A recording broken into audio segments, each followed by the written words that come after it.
Double J, Jeff Jarrett here to tell you about SaveWithConrad.com.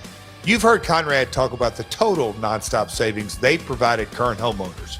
But did you know Conrad and his team can also help My World listeners become homeowners? They make buying a home easier than getting the bag after a good housekeeping match. But don't take the Last Outlaw's word for it. Franklin Dove, Orlando, Florida.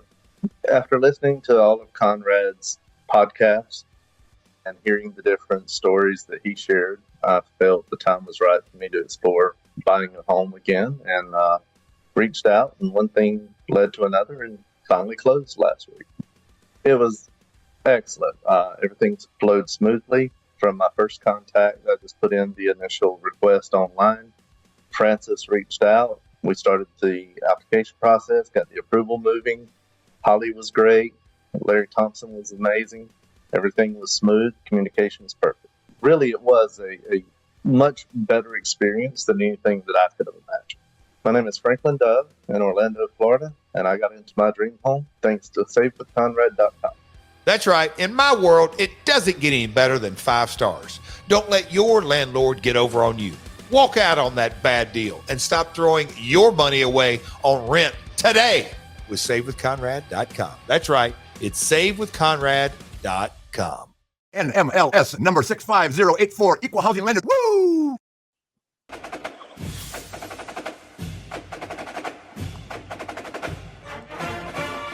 Hey, it's Conrad Thompson, and you're listening to Grilling JR with the voice of professional wrestling, Mr. Jim Ross. Jim, how are you, man? I'm good, Connie. I'm glad to be. I'm back in Oklahoma, as you could probably tell. Yes, sir. And I'm glad to be here. And still waiting on my construction project to be completed in Jacksonville. I haven't been there in I think it's like 3 weeks now, and it's of course they're already overdue. I didn't even ask them when they were going to be finished because I knew they'd just bullshit me. So anyhow, I been here, and I'm going this weekend. I'm going to State College, PA, which is a hard place to get to be frank about it. Yeah. So it's but it is what it is. It's like cousin Tony told Tony Soprano. This is the life you chose. Yes. I think about that all the time. Well, this is what I chose. Then I've been busy this week. We finally got the manuscript finished for this next book. Oh, great. Yeah, and it's 50 calls, and we don't use the original audio, but it's obviously it's a book, and it's not an audio book. It will become an audio book at some point. So anyway, I read 100 pages of that last night, and did a little ad-free thing with the Casio Kid, and that was fun. And nice folks called in took advantage of their ad-free shows status, which I encourage anybody to try. It's so inexpensive, and it's fun. I mean, you get all that content. It's pretty damn amazing to me. So anyhow, that's what I've been doing. Then on Friday, I'll fly to State College via Pittsburgh, via Chicago. And State College makes me want to ask about college football. Have you seen a Penn State game up there before? In person? Yes. No. I have a lot of friends that when I worked at WWE that had connections there. Right. And that was kind of cool. So John Gaboric, you remember John Gaboric? They called him Big. Big, yes, sir. Yeah, nice guy. He didn't go to school there, but his dad did.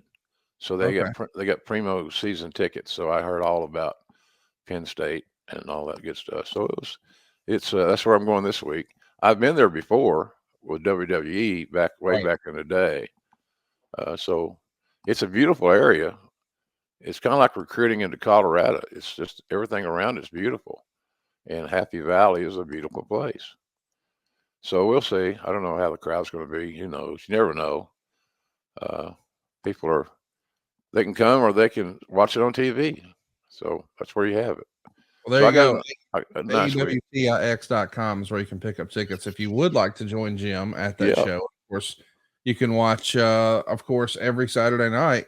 Man, Collision. I got to admit, I wasn't too sure how the ratings would come in last week because you know me, I was a big Alabama fan. So I was watching Alabama get their ass handed to them against Texas. And I assumed, those being two top ranked and highly rated and highly favored and legacy powerhouse teams, blah, blah, blah, that might not be good for AEW. I was surprised to see it was actually up from the prior week. And of course, the prior week they were heads up with WWE.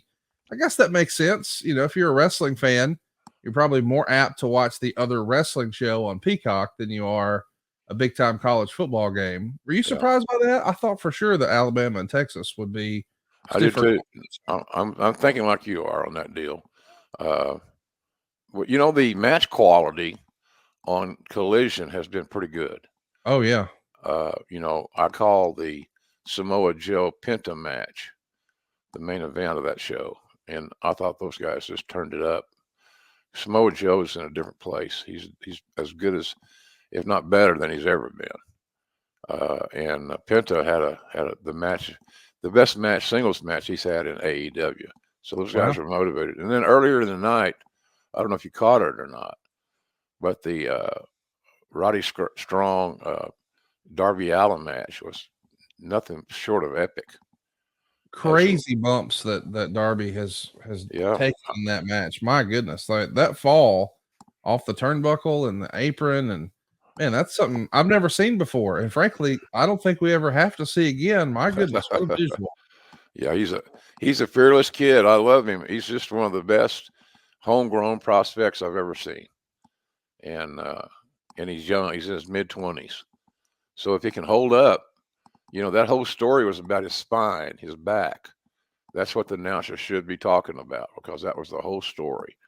And Roddy Strong did a lot of really creative things to focus on that body part. And so, when I say, well, guys should, work a body part, I think what they automatically assume, I'm talking about a wrist lock or a hammer lock or something like that. You can do it with high impact moves on a specific body part and do it over and over, and all of a sudden the story is being told. And I was shocked, to be honest with you, that Darby lost. I didn't think I thought Roddy would do the honors in that one, but that's not how it was called. So anyway, it was good. It was a fun show, and we do a lot. The people get a lot of bang for their buck on Saturday night because we also take a lot of stuff for Ring of Honor after Collision. So it gives me a chance to make my escape. It's funny, Conrad, we were talking here on the show here a while back about when we were in London and we were at Wembley, and that I left when my matches were over. But they didn't say that. The headline says JR leaves Wembley early. Well, I was done. How the hell? What's early? Yeah. My matches that I was assigned to call were completed, and instead of watching it, didn't have a monitor in our locker room. I wanted to see the show, and we were staying across the street. So what the hell? It's just an example of how people seemingly look for shit and try to make up things, and it's embarrassing. It's because I'm still a wrestling fan, and I get embarrassed for these guys sometimes that they are that naive or just that much of a shit disturber. Anyway, that might be a good shirt. Well, it's going to be a great shirt. I'm sure we'll have a shit disturber shirt sooner rather than later. Speaking of shit disturbers, we got to at least acknowledge something that's happened since you and I were able to record. I had an equipment malfunction last week. Maybe Blue Chew can help me with that, but we'll talk about that a little later. But in the meantime, since you and I sat down to record, some big news happened with AEW. CM Punk has been released from his AEW contract. I think Tony announced a couple of weeks back on TV that he terminated the contract with cause. I I know you probably don't have any inside information, and even if you do, it's probably not prudent for us to discuss it. But I am curious. Do you think that's the end of CM Punk? Do you think we'll see CM Punk do something else again in wrestling? I, for one, sure hope so. I hope so too, and I think it'll probably happen. Just don't have any leads or any dirt. Oh my God, Conrad! I don't have any dirt. He's still young enough and hungry enough, I think, to go out and grab those big paydays. I just don't know where or when. So, I mean, obviously one would assume, and that's all I'm doing, it would assume that CM Punk's next destination could be WWE, but there's no guarantee of that either. I don't know how they left it. And then when you go through a big turnover like WWE did this week with the Endeavor thing being finalized, you never know. Just never know. So I'm going to miss him because I enjoyed being around him. And we have such a small crew that comes on Saturday night. It's a pretty neat environment, to be honest with you, on collision nights. A whole lot less people are there. And so anyway, he's too good not to use his skills. Right. He's been, but I don't know. He's a different cat, as everybody knows. That's not a revelation either. JR says Punk's a different cat. Okay. Hey, you mentioned the other big news. I can't believe this is a real thing, but WWE is no longer just a family business. And as strange as this sounds, I guess technically, looking at an org chart, Vince McMahon has a boss for the first time you've ever known him. Yeah. It's kind of crazy to think about. I mean, listen, it's not a sale. I know that's been reported a lot of different places that, WWE sold. It's a merger. So there's a new company that's got a new valuation and a new stock ticker. And I guess on paper, Vince McMahon probably picked up, I don't know, another $1 billion or so. We saw some big payouts and bonuses being posted that I guess are going to be public record about Kevin Dunn and Triple H and Nick Khan. I didn't see that. A lot of guys made a lot of money, and there's a lot of folks who are now concerned about, typically when you see a merger like this, you're trying to find efficiencies. So there's I mean, we know WWE has a legal department. Well, so does UFC. And we know UFC has a travel department. Well, so does WWE. And I see what you're saying. Probably some efficiencies, which said differently means there might be some layoffs. And I can't help but wonder, that could be a net positive for AEW if you've got some great tenured talent who normally would have never considered leaving WWE, but if their position or department is no longer viable and it's eliminated, AEW may pick up some really good talent there as far as infrastructure goes. Wouldn't you agree? Yeah, absolutely. It makes common sense. It's very logical thinking, I think. But who knows? I like the concept that you just spoke of, where guys that have been there a while and they're maybe a little bit, quote unquote, for growth purposes, or a little bit long in the tooth, meaning they're 35 or 40. Well, we both know that if you're 35 or 40, you got a lot of ring time left, especially with our schedule. Right. You're talking about working 1 day a week. That's a dream schedule for a wrestler. So that's one thing I think is in AEW's favor, is the fact that we do live TV. You're there once, you do your thing, and you're back 7 days later. Right. So I like that, because travel's always been everybody's enemy, and it still is. Back in the day when I first started, it was all about car. I was in the business for probably 2 or 3 years before I ever got on an airplane to go to work. So anyway, travel's always been the bad guy of the equation. And I see where we can probably address that in AEW quite easily. Just look at the schedule. So we'll see how it works out. There's a lot of miles to travel, Conrad, and regarding Punk and the WWE staffing and all that good stuff, the roster. It's just a work in progress, and I'm assuming that we'll see some changes along the way sooner than later. because I think you're right. You know, the head honchos now of this new merger, they're going to want to lower the overhead. Mm-hmm. Like you said, they have duplicate travel departments, duplicate this. So they might even have a duplicate medical staff. Hell, it wouldn't surprise me. Right. So we'll see how it comes. But what point being is this. I don't have any new news to break here on the show about that, but I do believe that there's going to be significant changes made over time. But I think that timeline will be sooner than later. I'll tell you what else is sooner than later. I can't believe it's real, but we are less than a week away from Grand Slam. It's going to be next Wednesday, September 20th. What an event this will be. What a venue this is. Arthur Ashe Stadium right there in New York. A couple of years ago, you guys did the first ever meeting of Kenny Omega and Bryan Danielson in AEW.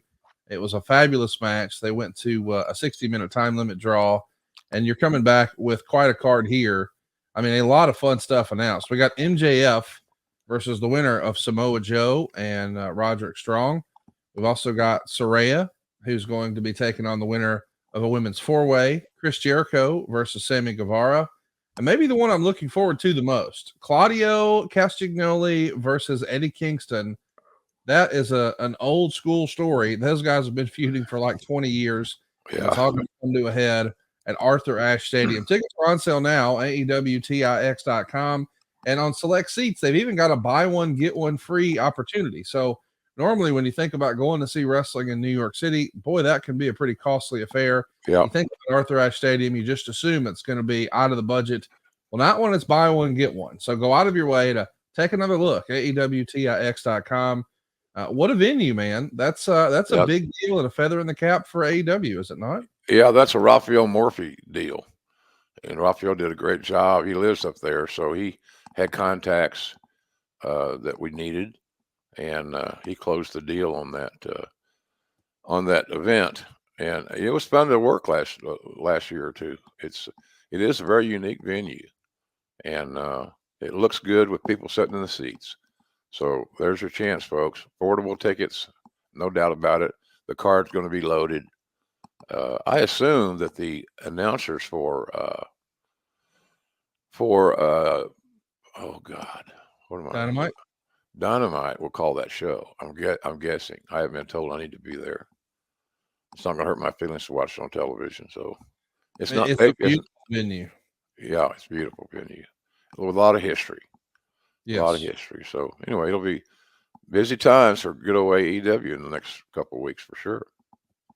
Well, in the meantime, I want to brag on adfreeshows.com. You know, we've got lots of bonus content. You get all of our shows that we're doing like this one here today early and ad free. And as a matter of fact, you can even be a part of our live studio audience. And I want to give a shout out to everybody who's watching along with us this morning, whether it's Lucas or Dylan or Coach Keith or Eric or the whole group, man. Shout out to Bobby and everybody who showed up and showed out early for us. Hello and good morning to you, Jim, and everybody else. But along with these live shows and the bonus content, like you heard, where we get to do a Q&A and you're on camera, you can see Jim and he can see you and you can pick his brain and all of our other hosts. We also have a bunch of different series like the book with David Crockett or Monday Mailbag with Mike Chioda or Tuesdays with the Taskmaster Kevin Sullivan or Monday Mailbag with Nick Patrick. There's so many of these fun little spinoffs that we've got, but one of my favorites is something we call Insiders. And another is one we call False Finish. And these are sort of stories about guys who maybe thought their wrestling career was over. And what am I going to do next? And what's life look like on the other side of professional wrestling? And one of those guys we sat down with recently is an old pal of yours, Mr. Zach Gowen. And we actually had a chance to talk a little bit about his experience and his, end of his career in WWE. So I wanted to play that clip now. You can get the entire interview with Zach Gowen over at adfreeshows.com. But here's a little taste of what's happening with False Finish. He was a good kid. So they flew me into New York, drive to Stamford, go to the headquarters, sit down with Jim Ross for a half hour, 45 minutes even. Jim Ross fires me. What I remember from that was how gracious Jim Ross was. and how sincere he was when he fired me, letting me know it's not a talent issue, it's a maturity issue. We want to see you continue to wrestle, try new characters, become a heel, try new things, find a groove. The door is open, just mature a little bit.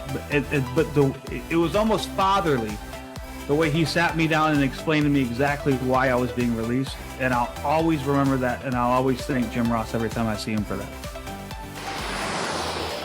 Nice. So there you go. Catch the full interview with Zach Gowen, plus thousands of hours of other bonus content, and do it now with this special offer, courtesy of Grilling JR.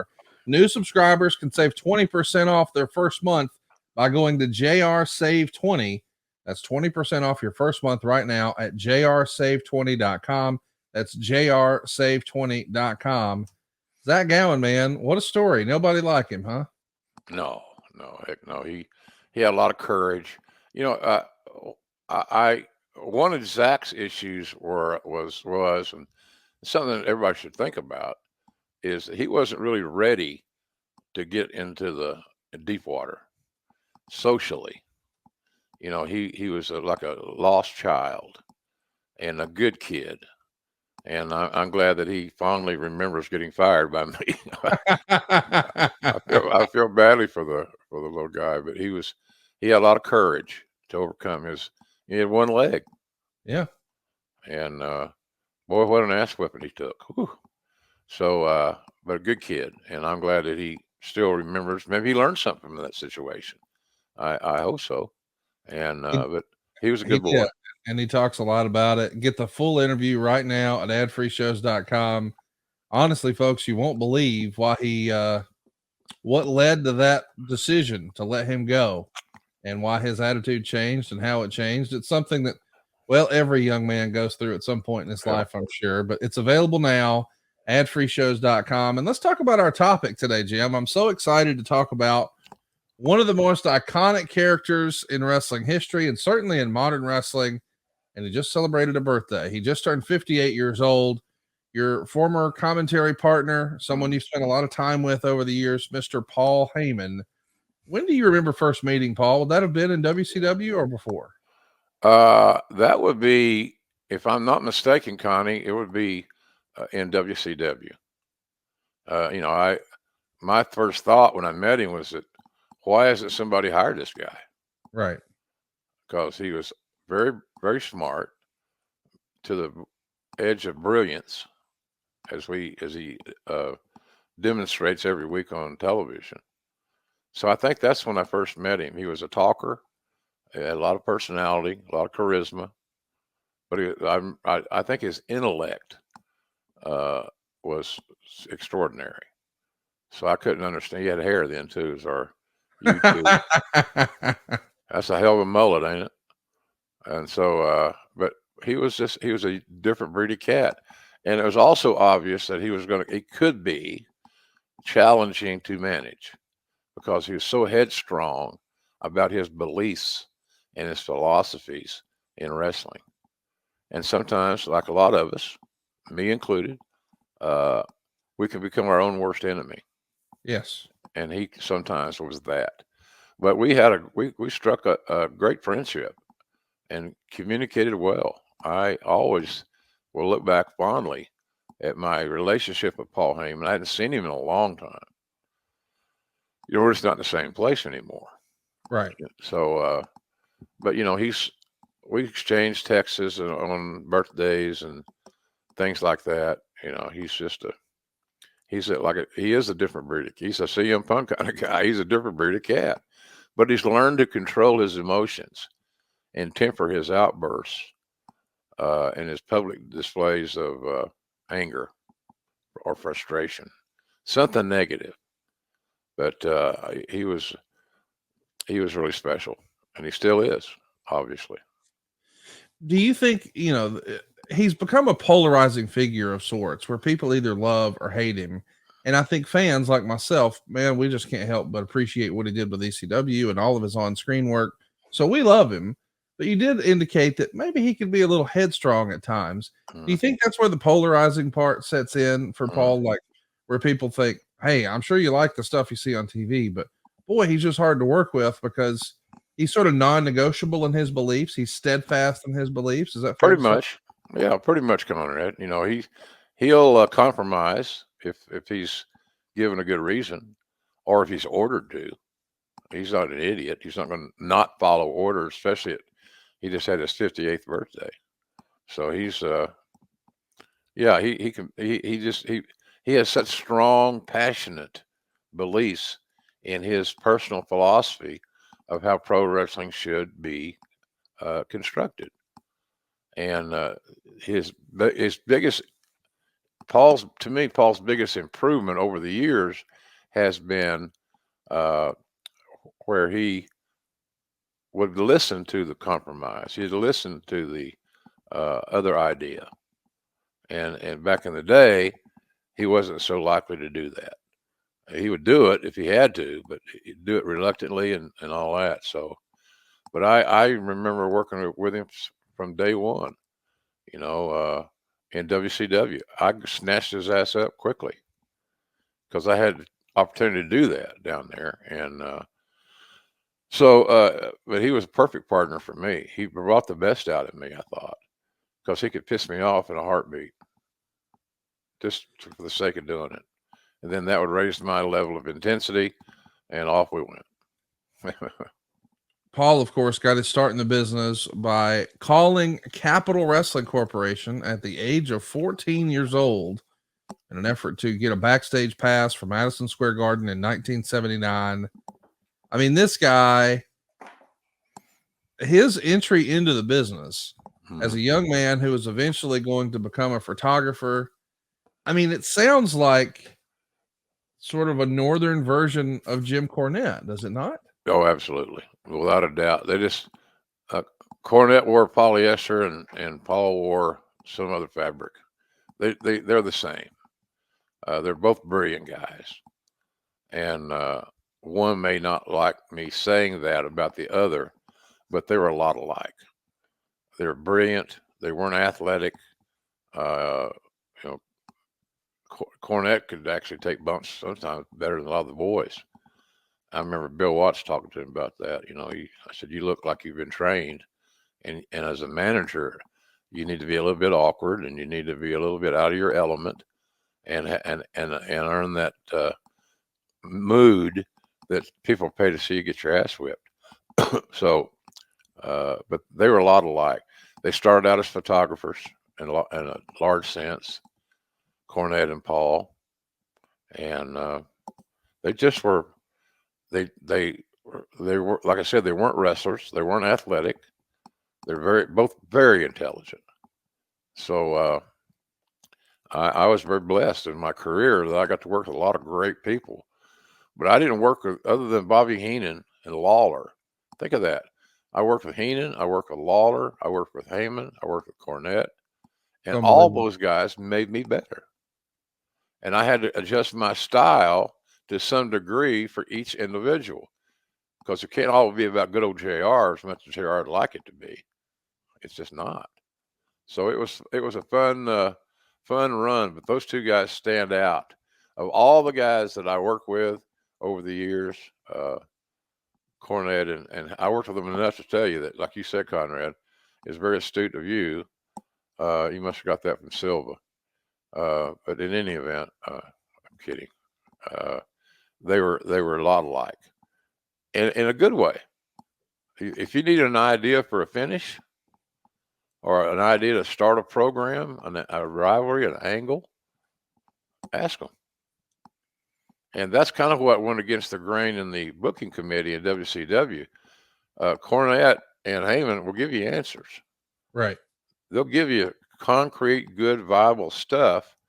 And sometimes the old school guys like me would look at that as a threat. Paranoia runs deep. Deep in your heart, it will seep. So anyway, but they're a lot alike. And like I said, in a good way. Well, I know something else that'll go deep in your heart and seep. Manscaped.com, boys and girls.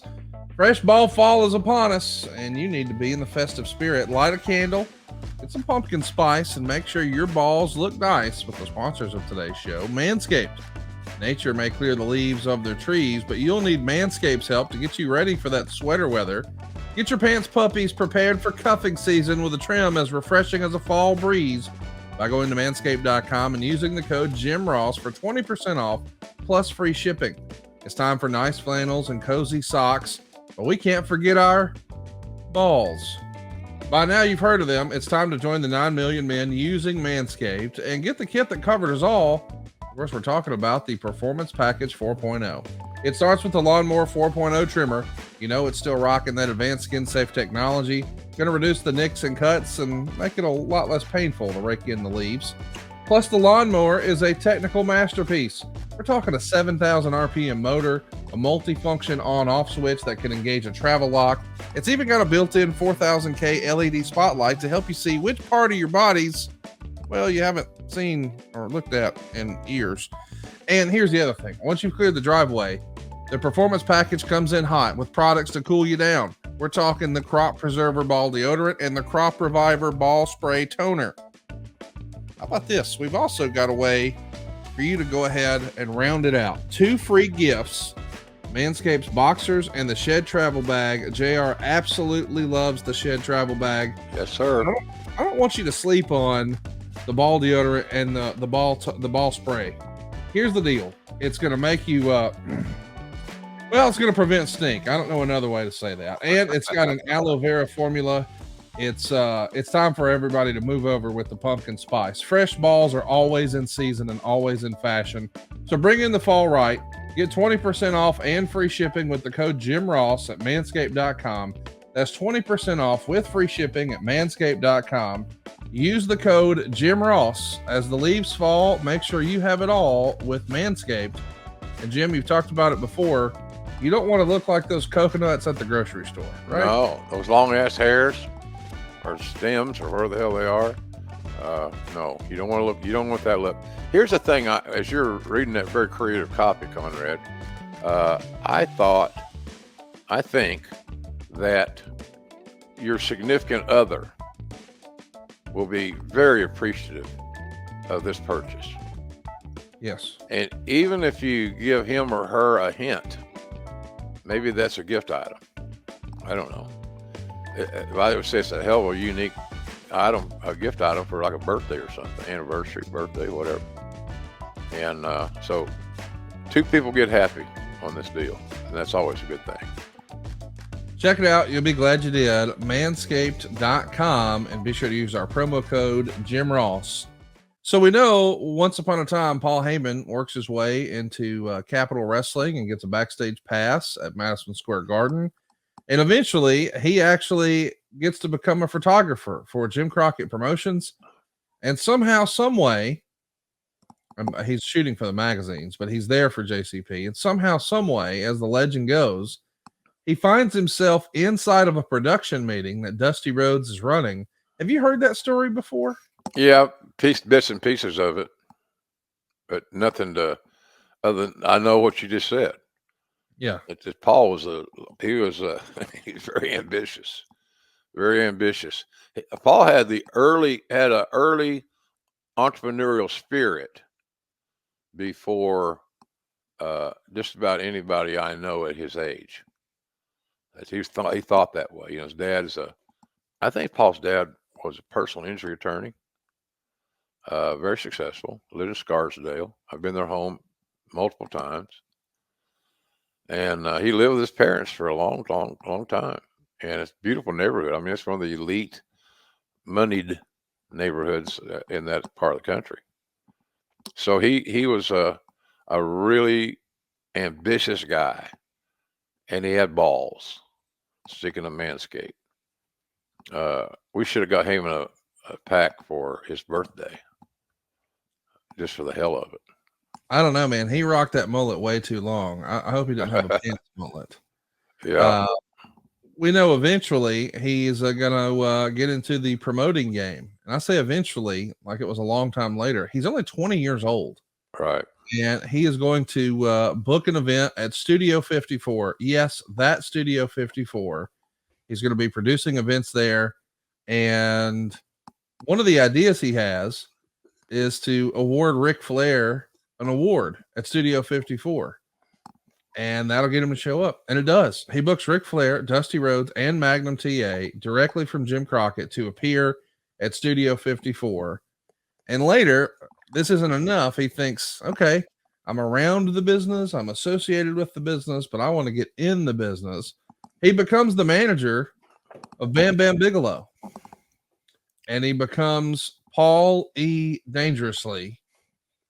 I mean, I guess, if you're going to talk about a guy who's going to need a manager, I mean, it's going to be your first client, if you will, the first guy you manage, a young, agile, big man who can do cartwheels, looks super menacing, larger than my figure, and tattooed on his head. My goodness. Tattooed head. That's what always struck me as being so unique about Bam Bam. I said this on the show before, and I was talking to some of the AEW guys last Saturday night backstage in Cleveland, and they I said, Cowboy told me years ago, but these two guys are big guys, and I said, athletic big men sell tickets. I said, but the problem is they believe that the reason that they're getting over is because of their size. So if 300's good, then 330 must be great. Then all of a sudden your health starts declining. You lose your first step, a lot of things. So, and we talked about that, but Bam Bam was one of those athletic big men, without a doubt. Probably the best illustration I could give you of who would you say is an athletic big man? Because at times he was doing stuff that junior heavyweights are doing, or luchadors are doing at 400 pounds. So here's the thing about as an administrator, those days are numbered. He can't do the things he's doing at 400 pounds. He can do them, but they're going to accelerate your shelf life. It's going to lessen it immensely. So, but anyway, that's another story, another time. But Bam Bam that's a perfect guy for Heyman to manage. And it shows you right there that he had the ability to sell himself to the talent. The talent had to have a hand in this whole thing. Bam Bam and Paul, they're both, Paul, like I said, from Scarsdale. Bam Bam, I think, was from Jersey, I think. So they lived in the same geographical area, nonetheless. And it showed how smart he was in booking, because he didn't want to make any mistakes in booking how he booked himself. So, and he didn't.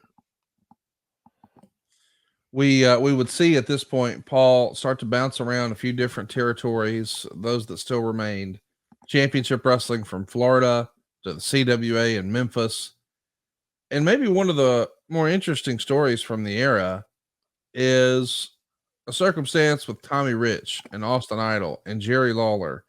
And once upon a time, long before the WWE Network was a thing, WWE on cable had an on-demand service called 24/7, and you guys did a series of those roundtable discussions. Right. And I remember hearing a story about Jerry Lawler and Paul Heyman and a little physicality.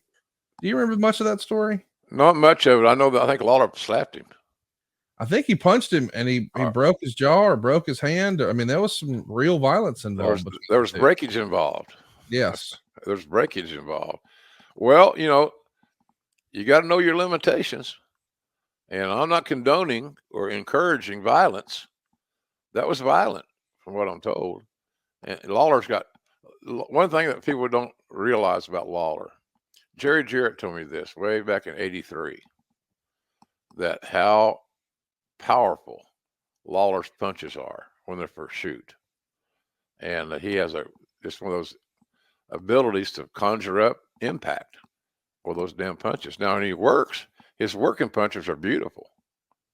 But, Paul's got to know when to step off the curb and get back over here type thing. And he was young and then crazy, ambitious, just overbearing at times.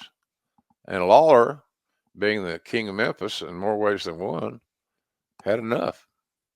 And I'm sure, knowing Jerry would try to talk you out of violence before engaging in it. So I would assume there, Connie, that Lawler probably tried to warn Paul that you're getting close here, and you need to step back a little bit. And if he did, it fell on deaf ears. So, but over the years, how they look at the irony of that. Lawler leaves, and who's sitting in his chair the next week? Paul Heyman. Crazy. It's crazy. Vince asked me that question. Who'd you like to work with? You got any suggestions? Is basically, I think, what he said. I said, yeah, I got the solution. Paul Heyman. Oh my God, JR, he'll drive you crazy. But he didn't. We were good. We were really good. And I say that in all credit going to him and not JR. But he knew the buttons to push, as did I. We pushed them frequently. Half the time, I don't half the time, but many times I've left the table at the end of Raw saying, I got to talk to Vince. This ain't working. Because I get off the show and I'll be angry. So I took it personally. Right. Unnecessarily, by the way, but I took it personally. We're playing roles, so to speak. I was using my real name. So he was challenging, but I had heard that story. But I've seen them together many times since then with no issues whatsoever. We should also mention that it doesn't just go, Florida and Memphis and then JCP. There's also a stopover in the AWA, and he actually winds up working with the Midnight Express before getting under the learning tree of Eddie Gilbert back in Memphis. Looking back, man, Paul was trying to learn from some of the smartest people that the business had to offer, whether it was Dusty Rhodes or Eddie Gilbert. I mean, he really was a student of the game, was he not? Oh, yeah. Obsessed with it. Paul had no other life but wrestling. Now, I say that's a bold statement. He had nightlife in New York. He was connected socially there. I don't consider that a job, but maybe it is. But he was just he had no other part of his life. Everything about him was wrestling. Does that remind you of Jim Cornette? It should. Yes. Same deal. They loved the business so much they couldn't find a way or route to step away from it. And that's the kind of pure passion that a person in my role in charge of talent relations way back in the day was looking for. That's what you want. So that was Paul, and that was Cornette. Finally, he moves to JCP in 1988. He's going to start managing the Midnight Express against the other Midnight Express. And he even gets a shot managing Mean Mark Callis, who we know is eventually going to go on to become The Undertaker. Right. This is when you're first becoming acquainted with him. You didn't spend any time, in Florida or Memphis or the AWA where he was. But now you guys are together. And man, just look at that. If you're watching along with us on YouTube, the idea that he's managing The Undertaker before he's The Undertaker, and then fast forward, he's managing the guy who puts the 1 in 21-1, Mr. Brock Lesnar, on that WrestleMania streak. It's fascinating to see how many chapters his career has. Yeah. And seemingly no end in sight, man. He's still on top with the bloodline. He never flipped the switch to get out of wrestling mode. He was always thinking about an idea or an angle. He didn't accidentally stumble onto Mean Mark. Right. He had a plan. So I said, I've never seen a young man in our business ever, and next year for me will be 50 years, that brought to the dance all the skills it takes to be successful, entrepreneurial-like, creatively, thinking ahead. Like I said, he never unplugged. And I don't know if that's a good thing or not. I think it depends on one's own personality. Generally, I would say it's not a good thing. But Heyman, that was his deal. And it was pro wrestling, entertainment in general, and that was his calling card. We've made a lot of comparisons today to the way he got into the business with the way that Jim Cornette got into the business. So it's only natural if we both understand that, they have a passion for wrestling. They love to try to get into it at a young age. Now they've both got the gift of gab. They're both managers. It makes sense that we're going to have them in these verbal sparring sessions. And if you're watching along with us, you'll see this is the Midnight Express feud. So on the left, you see Bobby Eaton and Stan Lane with Jim Cornette. And on the right, you see Paul Lee with the other Midnight Express, including our friend Dennis Condrey. What do you think of this game of one-upsmanship between Paul Heyman and Jim Cornette? I mean, you're there for all of this. Did you know? Well, here comes a verbal sparring session every time that was on the schedule. Absolutely. I look forward to it. Quite frankly, on those Saturday shows on TBS, because of the way the card was booked, the verbal sparring sessions were more entertaining than anything else we delivered in those squash matches. Two of the greatest talkers ever, and we had them young, and they just needed to be turned loose. I never saw a script. I never saw anything written down. They went by instinct, and they were really, really good. And I look forward to those situations. Because as an announcer, all you're doing is holding a mic. Right. Get them out there, get them started, and rock and roll. That program, Midnight versus Midnight, was one of the most fun and enjoyable rivalries that I have ever called. It just was. It had emotion and electricity and spontaneity, and like I said, you got two of the greatest talkers ever. So it was really amazing. Of course, Dennis Condrey's tag team partner there is Randy Rose, and Condrey's first tag team partner, I guess, when they got any sort of notoriety, was Randy Rose, and then of course eventually Dennis teamed with Bobby, and that's probably the Midnight Express most of us are most familiar with. Right. But we haven't spent a lot of time on any of our programs really talking about Randy Rose. What was your relationship and memories, and just what can you tell us about Randy Rose? Randy was a territory guy, Conrad, as were 99% of the guys that traveled around. He learned his skills well. Randy Rose was a good worker, a very good worker. So the team didn't suffer because it's the Midnight Express. Oh yeah, and Randy Rose is on that team. It was never that. He always what's the word I'm looking for? Acquainted himself very well in the match. Because you're looking at Stan Lane and Bobby Eaton, you better be able to go, right? Because they could and they would. So anyhow, he wasn't a weak link at all. He's a talented guy that learned his skill on the road, and it was just really cool. And he was fun to work with, easy to work with. We should mention the this transition that Paul Heyman's going to be on next. I mean, once he's on TBS, I guess that's worth mentioning.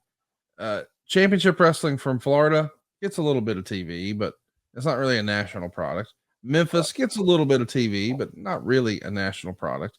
The AWA does have some national opportunities, but boy, being on the Superstation and being on TBS, this is really his coming out party. These verbal feuds that he's got here with Jim Cornette. This is the first time people can really see what he's capable of.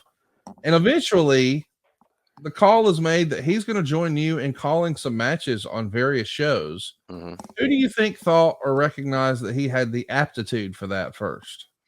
Well, that sounded like a turd, me. Okay. I mean, I was, like in many companies over the years, sometimes the announcing is taken for granted. Oh, yeah. And you had so many incumbents that were in their chairs for so many years, like Gordon Soley, for example. You know, he sat in his announcer's chair for decades. But sometimes it's not as acknowledged. Now, I'm biased, so don't say this is gospel or think this is gospel.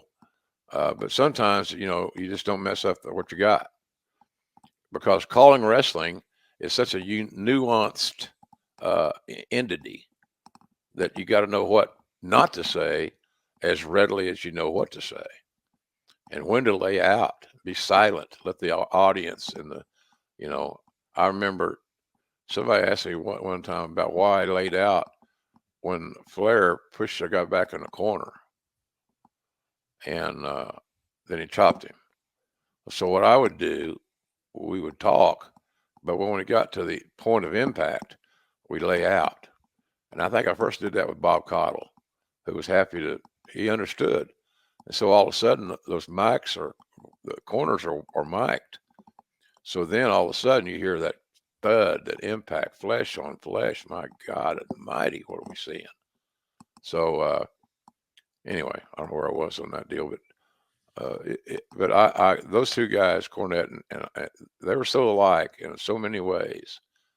And I've got them together and said that to them, and they weren't overwhelmed by my assessment because I had a little bit of color to it, context, as you like to say, Conrad. And I don't know if it flew very well or not, but anyway, we did it. I love working with those guys because they helped me. They brought something extra to the formula, and that was their thinking. And what if we did this? What if you say that? So that's JR there on YouTube without a hat. I definitely want to talk more about you guys working together as a commentary team and how he sort of felt about you and how he's giving you credit for that. But when you talked about giving a little something extra, it made me think about the fact that football is back in full swing with another week of epic games. And who's got you covered on the action for every single one of them? DraftKings Sportsbook, Love an 'em. official sports betting partner of the NFL. New customers can bet $5 on football and get $200 instantly in bonus bets. How's that for a little something extra? Nobody's missing out on the action this season. All DraftKings customers can take advantage of 2 new offers every game day this September. Get in on the NFL Week 2 action with DraftKings Sportsbook. Download the app now and use the code Jim Ross to sign up.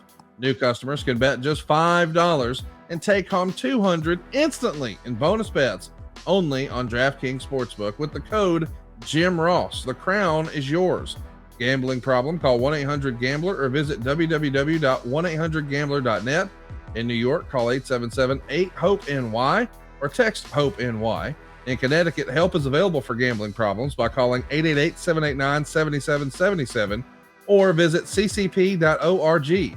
Please play responsibly. On behalf of Boot Hill Casino and Resort, 21 plus, age varies by jurisdiction, void in ONT. See sportsbook.draftkings.com/football terms for eligibility, terms, and responsible gaming resources. Bonus bets expire 7 days after issuance. Eligibility and deposit restrictions apply. Jim, I'm excited about the NFL, man. Me too. We got quite a game on Monday night, quite a story. You and I haven't talked about it, but I kind of thought this was going to be the beginning of a new sports era for the New York Jets, and that era lasted about 11 minutes. 4 plays. Aaron Rodgers went down. As I understand it, the NFL Players Union is now advocating to get rid of artificial turf, just move to real grass everywhere. They think maybe this injury could have been prevented. We know it's a torn Achilles for Aaron Rodgers. We know that he missed the rest of that game, the rest of that season, and a lot of people say that might be the end of his entire career. And I kind of thought when he went down, well, first of all, the Jets have no chance now. And secondly, this will be great for Monday Night Raw. That was not the case. It's the highest rated Monday Night Football game in history. I mean, it shattered all kinds of records. And the Jets came from behind and won in overtime. It was crazy. It was like it was almost like a wrestling storyline, but it was real. Meanwhile, Monday Night Raw only had 1.3 million viewers. Football is just undefeated, is it not? Oh yeah, it's you can't penetrate it. Yeah, it's that's the strongest brand in the world. Now, some of our fans that are listening abroad outside the USA would say, well, maybe soccer or football is, and it might be. There's a good argument to be made for that. The amount of people attend and see it and all that good stuff. but man, I don't want to fight with the NFL. They're going to win. And I felt so bad for Aaron Rodgers.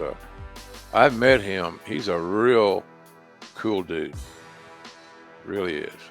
And I felt so badly for him because he had trained so hard. And at 39 years old, all that stuff is not as easy as it was when you were 29. So anyway, I felt bad for the guy. And if the Jets make the playoffs, it'll be a miracle. I hate to say that, a lot of our Jets fans out there, but I think you could probably agree it would be a miracle. Can it be done? Sure, it can be done. Will it be done? Not likely.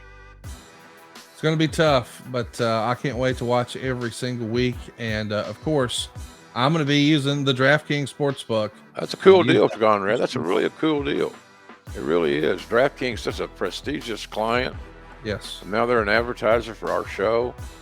And you see their commercials with Kevin Hart everywhere. Yes. But we got Conrad. So well, yeah, we do. And we got the code Jim Ross. Download the app, use the code Jim Ross. Man, what an offer. Every single game day, you get 2 new offers. It's not just for new customers, it's for all customers. Check it out. You'll be glad you did. Download the DraftKings Sportsbook app. Use our code Jim Ross. So listen, let's talk about Paul Heyman because he gives you a lot of credit. And he says that he became like your protege when it came to commentary. And he's also said that the likes of Stone Cold Steve Austin and The Rock, they've always been able to get themselves over and get the event over and make a lot of money. But your job on the headsets, on the cans, as we like to say, is to get everyone over. that's right. And that has to be something instilled in him by you, right? Well, I like to think I helped him. I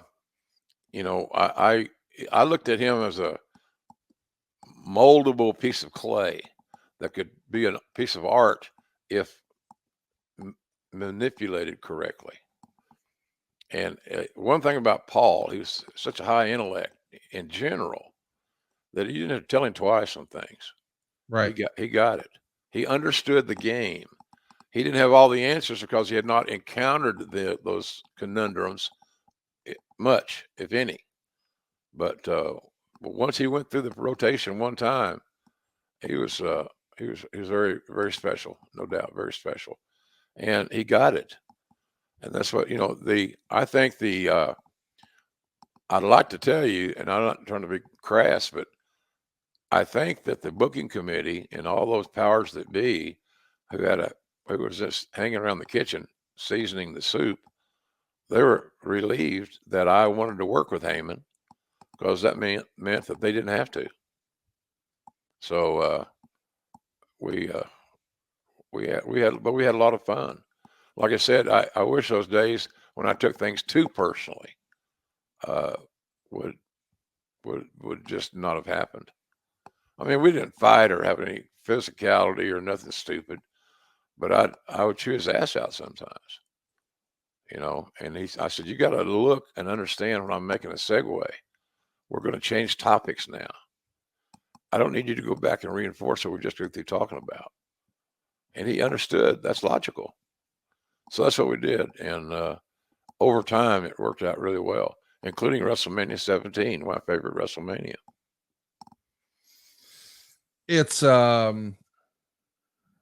something that I think everybody could learn from as far as an announcer, the idea that you're there to get everybody and everything over. And I saw a great clip with our pal Chris Van Vliet talking to Lance Storm. And Lance said that you gave him some great advice very early in his career. And I think it was Smoky Mountain where you first crossed paths with Lance. Right. And you pulled him aside afterwards and said, Lance, you're doing a lot of great stuff out there, but if you don't slow down and take a break in the action between all these fancy things you can do, I never have a chance to just put you over. I'm just calling the move. Right. You did this move and that move and this move and that move. But if you take a breath, I can actually put you over and talk about how incredible you are and blah, blah, blah. Right. I thought that was such a great piece of advice. And Lance said he used it for the rest of his career. Do you think that as wrestling has evolved, that is something? Because I know when, we hear quote unquote old timers say, oh, you got to slow down, you got to sell more. a lot of people who are of the younger generation think, oh, they just don't want fast paced action. Yeah. But when Lance really breaks down, that's not really it. It's a matter of you just give the announcers a chance to call the moves versus put you over. That's just a philosophy difference that, you know, really works in selling tickets and merchandise and everything else, right? Yeah, of course. Yeah, it's just a no-brainer. I think I don't understand why some guys are reluctant to get past, not passive, but immobile in their selling and think it's a sign of weakness. I don't understand that. And I might be wrong in that assessment, but that's how I perceive it in the business in general. And I watch a lot of wrestling. So it's like they don't have confidence in their own work. So they feel like there's got to be continuous motion. And it's hard to separate the motion and be able to tell your story and put these guys over as to who they are, what they want to be, why we're wrestling, all those things. So I think it's a business-wide problem. It's not a AEW exclusive problem or WWE. And I guarantee if you go to an indie show, you're going to see guys wrestling at a breakneck pace and thinking it's entertainment. Some of it is entertainment. Some of it is great entertainment. But you can't throw your heater every pitch. Sometimes you got to go off speed. And I think that's a lesson everybody could learn. We got to talk about the elephant in the room. It's been said that Paul had some problems in WCW, and I know eventually he's going to wind up leaving WCW. We'll get there in a moment, but you said earlier he was headstrong.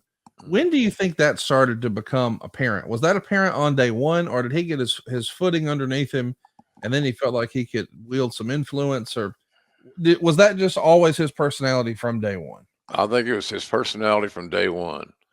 As an adolescent, you know, Paul's an only child, very successful attorney, as I mentioned. Mr. Heyman was a nice man, and Paul's mom worked there side by side with him. He came from a family with very, very strong work ethic. But I'm sure when they were raising that boy that they didn't think he was going to end up being in the pro wrestling business, or maybe they did. Right. You know, he could have gone to law school or done a lot of things. He's a brilliant bastard. So anyhow, somebody's pulling up in front of my house. Oh, I forgot to take out my trash next week. We'll do that next week. It's in the garage in a big old plastic tub. So he just didn't sometimes know when to take his foot off the gas. Right. Compromise. You know, why did you say that? Can you explain to me the motivation for saying that? Well, I was angry. Then you got to control your anger, because for long-term Paul Heyman, uncontrollable instincts like that won't get you very far down the road or to the pay window. Well, eventually we know that the Dangerous Alliance is going to become a thing. And you and I've spent some time talking about that stable before. Certainly the Four Horsemen were the innovators of this stable, and many call the greatest stable of all time. But I can't help but wonder, if there was no Four Horsemen, would we talk about this stable that way instead? Now, of course, it is created during a down era in professional wrestling. Business is on a downturn, not necessarily at the peak of the business. But what a group and what a collection of talent, and who better to be the mouthpiece for that than Paul Heyman? I mean, that's probably the high watermark of his WCW run, is it not? Oh, I think so. That was a great unit. Yes. Let's look at that picture. Bull Raymond, just throw it back up there. That's a hell of an array of talent. And I don't know how to say this without being catty. Arn Anderson is one of the greatest talents ever. Yes. Period. Rick Rude had amazing runs. Medusa was a groundbreaking personality, very athletic. Not pictured as Stone Cold Steve Austin. Before he was Stone Cold, he was Stunning Steve. Right. But as a friend of mine would say, he was a blue chipper. Oh yeah, he was. But look at that group. Yes. I'll take them in my territory anytime. All three of those rascals. Yes. But the one you look at was suspect, perhaps, is Larry Zbyszko, and that's because a lot of the audience never saw Larry as Russell as a young guy. You know, that program with he and Bruno. So it was just captivating. Sold lots of tickets, and Larry had immense heat, and he wasn't afraid to carry it. That's a big, big difference in the success or failure of a villain in pro wrestling. Are you willing to withstand slash tires and cups of urine poured on you and things like that I've seen all happen? So, but Larry was and I thought Larry did I don't think we talked about Randy Rose earlier, Conrad. Same thing with Larry. Larry, those guys didn't miss a beat with Larry in there. So it was a group of talented in-ring performers who had the hottest, youngest manager in the business as their mouthpiece. And by the way, I hate that term. I don't know why to do it. By the way,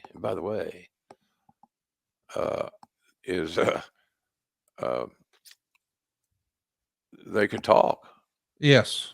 They could all talk. Well, maybe not Bobby. Well, yeah, well, of course not. We know Bobby. Bubba. Okay? Bobby's a great guy. But he didn't talk. No. But if he ever said a sentence, you listened because he didn't wear you out with it. And what a run. You know, Rick Rude would get the U.S. title. Arn and Bobby would become the tag team champs. Steve Austin is going to be the TV champ. I mean, they're really going to dominate the promotion on the heel side for the better part of a year, including a fabulous War Games that we've talked about before in the archives. Mm-hmm. But I can't help but wonder, it's one of the great what ifs of wrestling to me. Like, what if we could have kept that faction together longer and it would have had the staying power of like a Horseman? It's crazy to think what was possible. I was thinking that myself as we got into that deal. The only negative I could say about those guys was that they weren't together long enough. Yes. If they had been together with a tenure and a term like the Horseman, the Horseman in name was together seemingly forever. Different incarnations, we know, here, there, and yon. But those guys that Paul Heyman was leading, just their work over time proved it out. In that group, you have the guy that sold more tickets, more merchandise than anybody else ever. Stone Cold. Yeah. So, I mean, they're all winners. And Heyman, you can see his work now. He's still got it. He's still got it. And he's a huge addition to WCW. I'd say if all the guys whose jobs were solid, look at my expression there. He said something asinine, stupid, hilarious, in a heel way, in his own way. It's probably a great line, but I'm trying to sell it to embellish what he said without saying anything. And of course, Rude's back there being rude. He was a stud boy. This fucking computer. What's wrong? Oh, nothing. It's just these little pop-up things. Special flash. I don't know what they are. I mean, anyway, sorry, folks. You can tell I'm old. Get off my yard, you son of a. Gran Torino, the Jim Ross version, the Oklahoma version. What a great movie, huh? Oh, that's unbelievable. I love that movie. I cried like a little baby. God damn it. Jan says, "Are you crying?" No. It was emotional. Good writing, good producing, and good old Clint Eastwood. Clint Eastwood doing his thing, man. You better believe it. Hey, so let's talk about the end here. What do you remember being the issue with Paul Heyman and Cowboy Bill Watts? I mean, we know that, you think highly of both of they's guys, but boy, they just did not get along, as I understand it. And eventually, as I understand it, it's Bill who pulls the plug, and that's the end of Heyman's run in WCW. And there's lots of rumor and innuendo that Heyman actually sued the company for wrongful termination and perhaps even ethnic discrimination. What happened with him and Bill? Well, oil and water. Yeah. Cowboy didn't like to be confronted. Some of the best advice I ever gave wrestlers in WWE. I'm gonna go see Vince, and they're angry and abrupt and real ballsy in front of me. And I'd say, well, if you're gonna go down and talk to him, I'll give you one piece of advice: converse, do not confront. And if that held true for anybody else in the business that I work with, it was the big Cowboy. He was used to running his own ship, much like Lawler's motivation for nailing Heyman was that Lawler knew he could get away with it. Right. He's part owner, 50% owner of the territory. And he was helping. And when he did his 6 months run as a, as the booker, he and Jarrett switched off every 6 months, apparently. He was just, I don't know. I'm trying to figure out how to say it. He just didn't know when to shut up. Right. I spent literally hours talking to Cowboy over a beer, over a sandwich, in his office in a private meeting, in my office in a private meeting, that we're making a mistake here getting rid of Heyman. He's easy to hate. Cowboy would go off and, yeah, goddamn right he is. Oh, okay. He's easy to hate. Now, isn't that a wonderful trait? Yes. For a heel manager? Yes. I believe I'm right on that one. You are. And so, but I couldn't close the deal. Bill was going to make a point. He and Heyman had too many confrontations.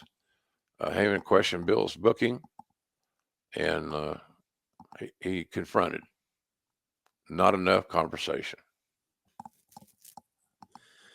We know that he's on the outside of WCW fairly soon. After I don't know, maybe too soon, as you said. But I just wondered, from your personal relationship, were you able to keep in touch with Heyman? Oh yeah. Or were you okay? So it's Yeah. not like he saw you as one of Bill's guys and you're the enemy. No, he was too smart for that, Conrad. People that thought that are ignorant. Yes. Well, he's watch this guy. What the fuck are we talking about here? The Sopranos? Right. Bullshit. Who am I? Paulie Walnuts or Silvio or Silva, whatever. I don't understand that logic. People show their ignorance sometimes when they open their damn mouth. I do it for a living, I guess. So, and I'm going to kill this fucking computer. I really, truly am. I don't like it. Well, not too terribly long after Paul Heyman's on the outside of WCW, you are too. And we know that you're going to do some Smoky Mountain things and eventually find your way working for Vince. Right. But one of the other things that comes up is Paul's journey to Philadelphia. He hooks up with Todd Gordon. He's trying to help Todd Gordon. And allegedly he's doing this on behalf of Jim Crockett. The idea being Crockett was trying to make a run and come back into the business. And as it's written in Todd Gordon's book, Paul didn't even want to get paid for his time and for helping. He just wanted to be there to scout talent and try to be an asset and a resource and figure out things for Crockett. At the time, I understand that perhaps it was Eddie Gilbert who was handling a lot of the booking for Todd, and eventually they were buddies, they were cronies. Hey, you said earlier, Conrad, it's festered in my mind that Paul learned under Eddie Gilbert, and I don't disagree with that. By the way, Eddie was a lot like Paul and Cornette. He lived, breathed, everything, wrestling, and rightfully so. I mean, look at his DNA. But let me tell you, Paul Heyman had a lot to do with Eddie Gilbert's success. Oh, no doubt. They exchanged ideas. They rode in the car together, and that's how some of the best ideas are flavored up, seasoned with that all-purpose seasoning.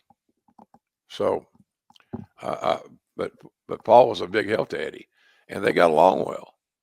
It's funny, two guys that are somewhat polarizing, and the way it worked out, they got along really good. I never heard, maybe you got it documented, but I've never heard of a blow up between Eddie and Paul. They seemed like they got along pretty much better than not all the time. I think the only time that wasn't the case was near the end of Eddie's life, where maybe Eddie wasn't as reliable as you like to say as once upon a time he was. And ultimately, Paul Heyman gets the job as sort of Todd Gordon's right-hand man and creative for Eastern Championship Wrestling. And then on August 27th, 1994, they pull a bit of a coup and it becomes Extreme Championship Wrestling. And man, they're off to the races. You know, they develop a cult following. He becomes the David Koresh, if you will, of ECW. And I wanted to know, when was that on your radar? I mean, obviously he's your friend from back in the day. He's got this regional territory that he's working now in the Northeast. They are going to try to expand, though, get their TV on in New York, certainly in Philadelphia, and even down in Florida. But you're at this point working for Vince McMahon in the WWF, and you have a couple of stints. And as we said, you wind up having a cup of coffee in Smoky Mountain. Are you keeping up with any of the ECW product? Are you occasional phone friends with Heyman? What's the relationship look like? Well, Paul's phone etiquette and calling people back in the early days was not really that admirable. So you the best hope you had was that his mailbox would not be full, and you could leave a message.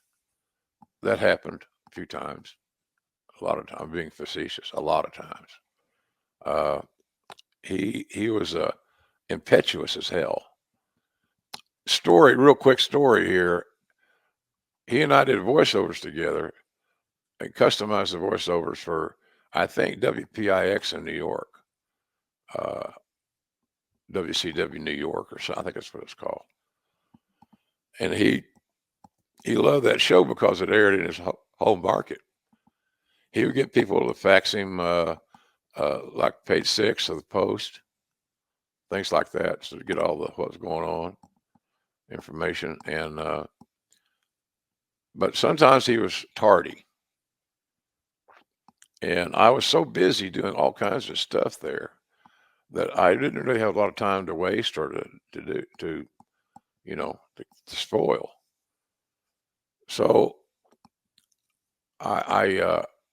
he called me on my phone, and I was living in Atlanta, no, right where I was sitting, 2902, the Concord, 29th floor, great bachelor pad.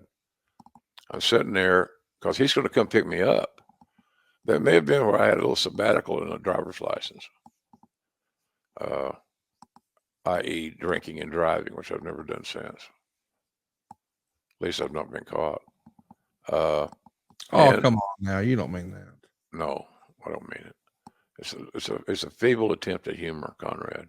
Well, you know, these clickbaiters, you got to be careful. Yeah, I know, man. So anyhow, I have this caller ID on my phone. It tells you the number, obviously, of who's calling you. So he's running late. I said, "Where are you?" He said, "I'm in LaGuardia." I don't want to. No, you're not. You're in a 404 area code. Yeah.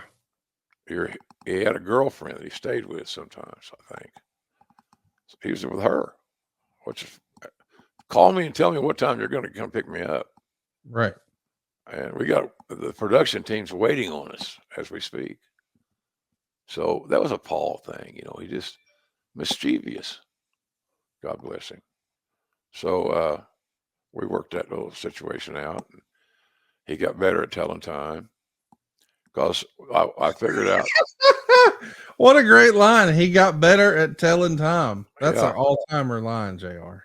Well, so anyway, well, thank you. So anyhow, what I figured, there's only one thing that really made it work. It wasn't getting his ass chewed out like I was Cowboy Jr. It was starting the show without him and deciding that I could do the show by myself, a la Joey Styles in ECW. And when he heard I was going to do that, his time management skills improved immensely on the spot. That was his baby. And I don't know, I've never seen, I know they got to be out there. Maybe they're on Peacock or something. Hell, I don't know. But that WCW New York show it was fun, if nothing else, to listen to him rant and rave on his own format. So yeah, that was Paul. That's the one Paul story that kind of was a common thread throughout the whole relationship. But I love working with him. I learned a lot working with him. And I'm glad I had the opportunity to work with him. And I'm even happier, Conrad, that we were friends and still are. I can only hope that when he was holed up at in Atlanta at that 404 area code with his girlfriend, that he had a time machine so he could snag some Blue Chew. You see, Blue Chew is a unique online service that delivers the same active ingredients as Viagra, Cialis, and Levitra, but in chewable form and at a fraction of the cost. You can take them anytime, day or night, so you can plan ahead or be ready whenever an opportunity arises. And the process is simple. You sign up at BlueChew.com, you consult with one of their licensed medical providers, and once you're approved, you'll receive your prescription within days. And here's the best part. It's all done online. Can't beat that.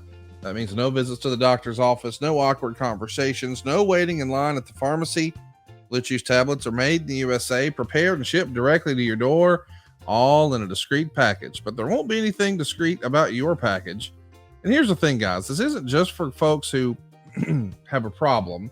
This is for guys who are looking to put on a 5-star performance. They're looking for that return match. They want to get that text message that says, hey, can we do that again sometime? We can make that happen with our friends at Blue Chew. Think of it as a hot tag for your wiener. Blue Chew wants to help you have better sex. Discover your options at BlueChew.com. Chew it and do it. And boy, do we have a special deal for our listeners. Try Blue Chew free when you use our promo code JR at checkout. Just pay the $5 shipping. That's BlueChew.com. The promo code is JR, and you'll receive your first month free. Visit BlueChew.com for more details and important safety information. And we thank Blue Chew for sponsoring the podcast. And by the way, if you've got a hard on for saving money, can I help you or what? SaveWithConrad.com can hook you up, and you don't need perfect credit or money out of your pocket. But more and more, I'm talking to families who have more month at the end of the money. Yeah, let me say that again. If you don't have more money at the end of the month and you have more month at the end of the money, we can help. You don't need perfect credit. You don't need money out of your pocket. But if you've got credit card debt, if you've got a second mortgage, it's not a matter of if we can save you money. It truly is a matter of how much. We're routinely helping our podcast listeners get rid of all those minimum payments. I mean, are you feeling that right now? Do you feel stuck making a minimum payment on a credit card? Well, first of all, let me tell you, we can help. But secondly, I want you to understand that the interest you pay on a credit card, not only is it much, much higher. I helped somebody last week with an interest rate in the 30s. That's right. Over 30% interest. You know you can do better than that. Not only is it higher, it's also not tax deductible. You see, the interest you pay on your house, you get an interest statement at the end of the year. You can actually write that off on your taxes. But you don't get anything like that from Capital One or American Express or those jokers. So why not get rid of all that debt, say goodbye to minimum payments, and at the same time, get a lower monthly payment? Not only that, but you can even skip your next 2 months payments. That's right. No payments in October or November. You're done until December 1st. There's something to be thankful for. And listen, don't just take my word for it. Go out of your way. Check out our reviews. ConradReviews.com is where you'll see more than 1,000 5-star reviews from podcast listeners just like you who now have cheaper monthly payments. And it's free to find out how much money you can save right now. Again, we have an A+ rating with the BBB, and if we can't save you some cash, we won't waste your time. So get yourself a quick quote right now at SaveWithConrad.com or shoot me an email, Conrad@SaveWithConrad.com, or give us a call toll free at 888-425-0105. Or if you're on social media, send me a direct message. Yeah, it's really me, and I'll hook you up. It's at @HeyHeyIt'sConrad on Twitter, at @HeyHeyIt'sConrad Thompson on Instagram, and I look forward to helping you and your family with my family at First Family. NMLS number 65084, equal housing lender. Hey, and did I mention no house payments for 2 months? Come on, take a little fall break from house payments at SaveWithConrad.com. So, Jim, let's talk about one of the more iconic moments that has lived on in infamy on social media. It was one of my favorite shows, and I know it was a pain in your ass. I could just tell watching it, but I love the concept of Livewire. It was a Saturday morning show that was on USA Network. It was live from the studio, and you guys were taking calls and emails and faxes. You'd have different guests in there. Sometimes Vince Russo would pop by, sometimes Sonny, sometimes Doc Hendricks. Once we even saw Stone Cold Steve Austin there. But there is a pretty famous moment that has lived on forever, thanks to YouTube and Twitter and Facebook, where a fellow named Bruce from Connecticut, or so he claimed, called in to promote ECW. And a lot of people thought at the time, of course, this is a prank. This is unscripted. This is against the grain. It was really Paul Heyman. What we didn't know at the time, what most folks didn't know at the time, is you guys were actually working with ECW. You created a nice little piece of business there, but business being like it is, I never asked you. Did you know that was actually going to happen? I mean, certainly you knew Paul's voice, so you knew it was actually Paul, but was that something where they clued in everybody but you about it, or did you know the whole time? I think it was a surprise for everybody. Okay. Yeah, I think it was a surprise for everybody. And sure, I recognized Paul's voice. Right. But nonetheless, that was an interesting show. That would have been a great show for Heyman. Yes. Instead of me. But Vince played upon geography. I worked there. I lived there. So I was no no airplane flights, no trying to get to effing Cleveland. It just didn't work. So, but Paul would have been perfect in that format, I think, because he was Howard Stern-like and quick-witted, and he had always had a retort or an answer, and even and he'll laugh at this one, and sometimes they made sense. Yeah. So, but he didn't.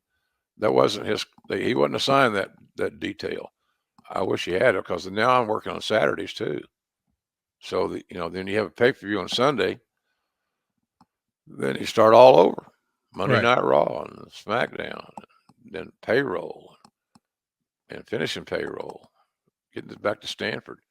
But that would have been a great show for Paul, because he would have been perfect in that format.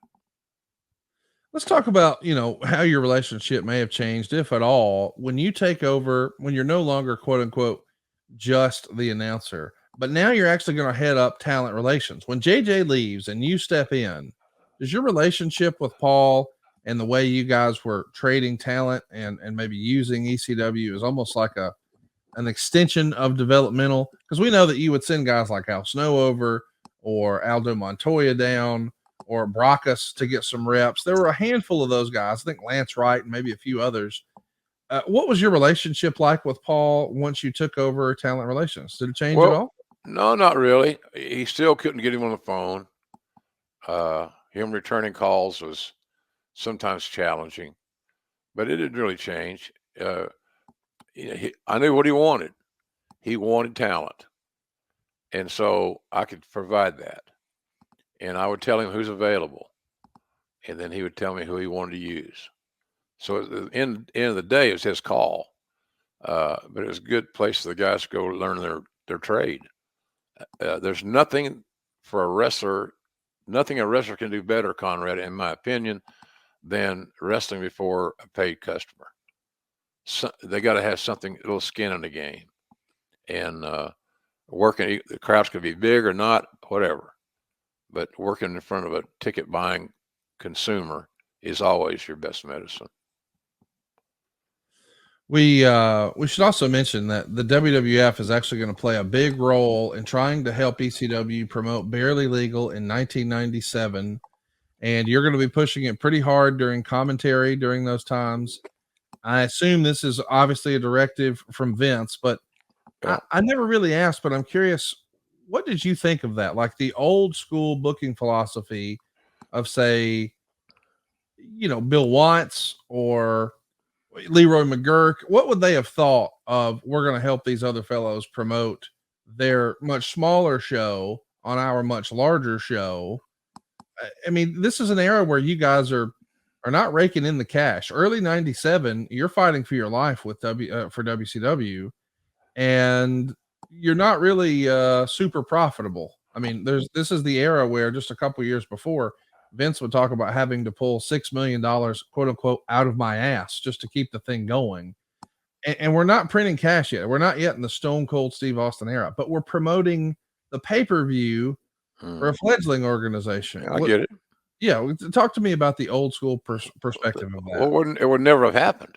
Okay. Watts would not even consider that idea. If I brought him that idea, he'd listen, but he wouldn't even consider it seriously, or seriously consider it, whatever you want to think. So they wouldn't have done it. Mr. McGurk, God bless him, was blind, and like I am now on this computer, it's embarrassing what I don't know and what I don't know how to fix.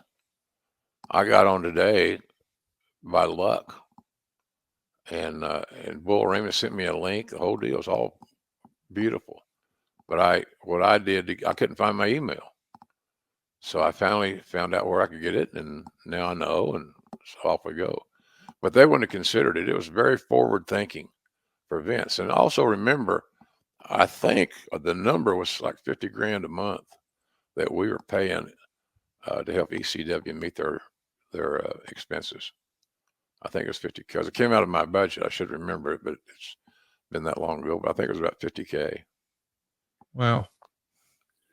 Well, we should also talk about, since you're heading up talent relations, how do you decide who to send to Paul and who not to?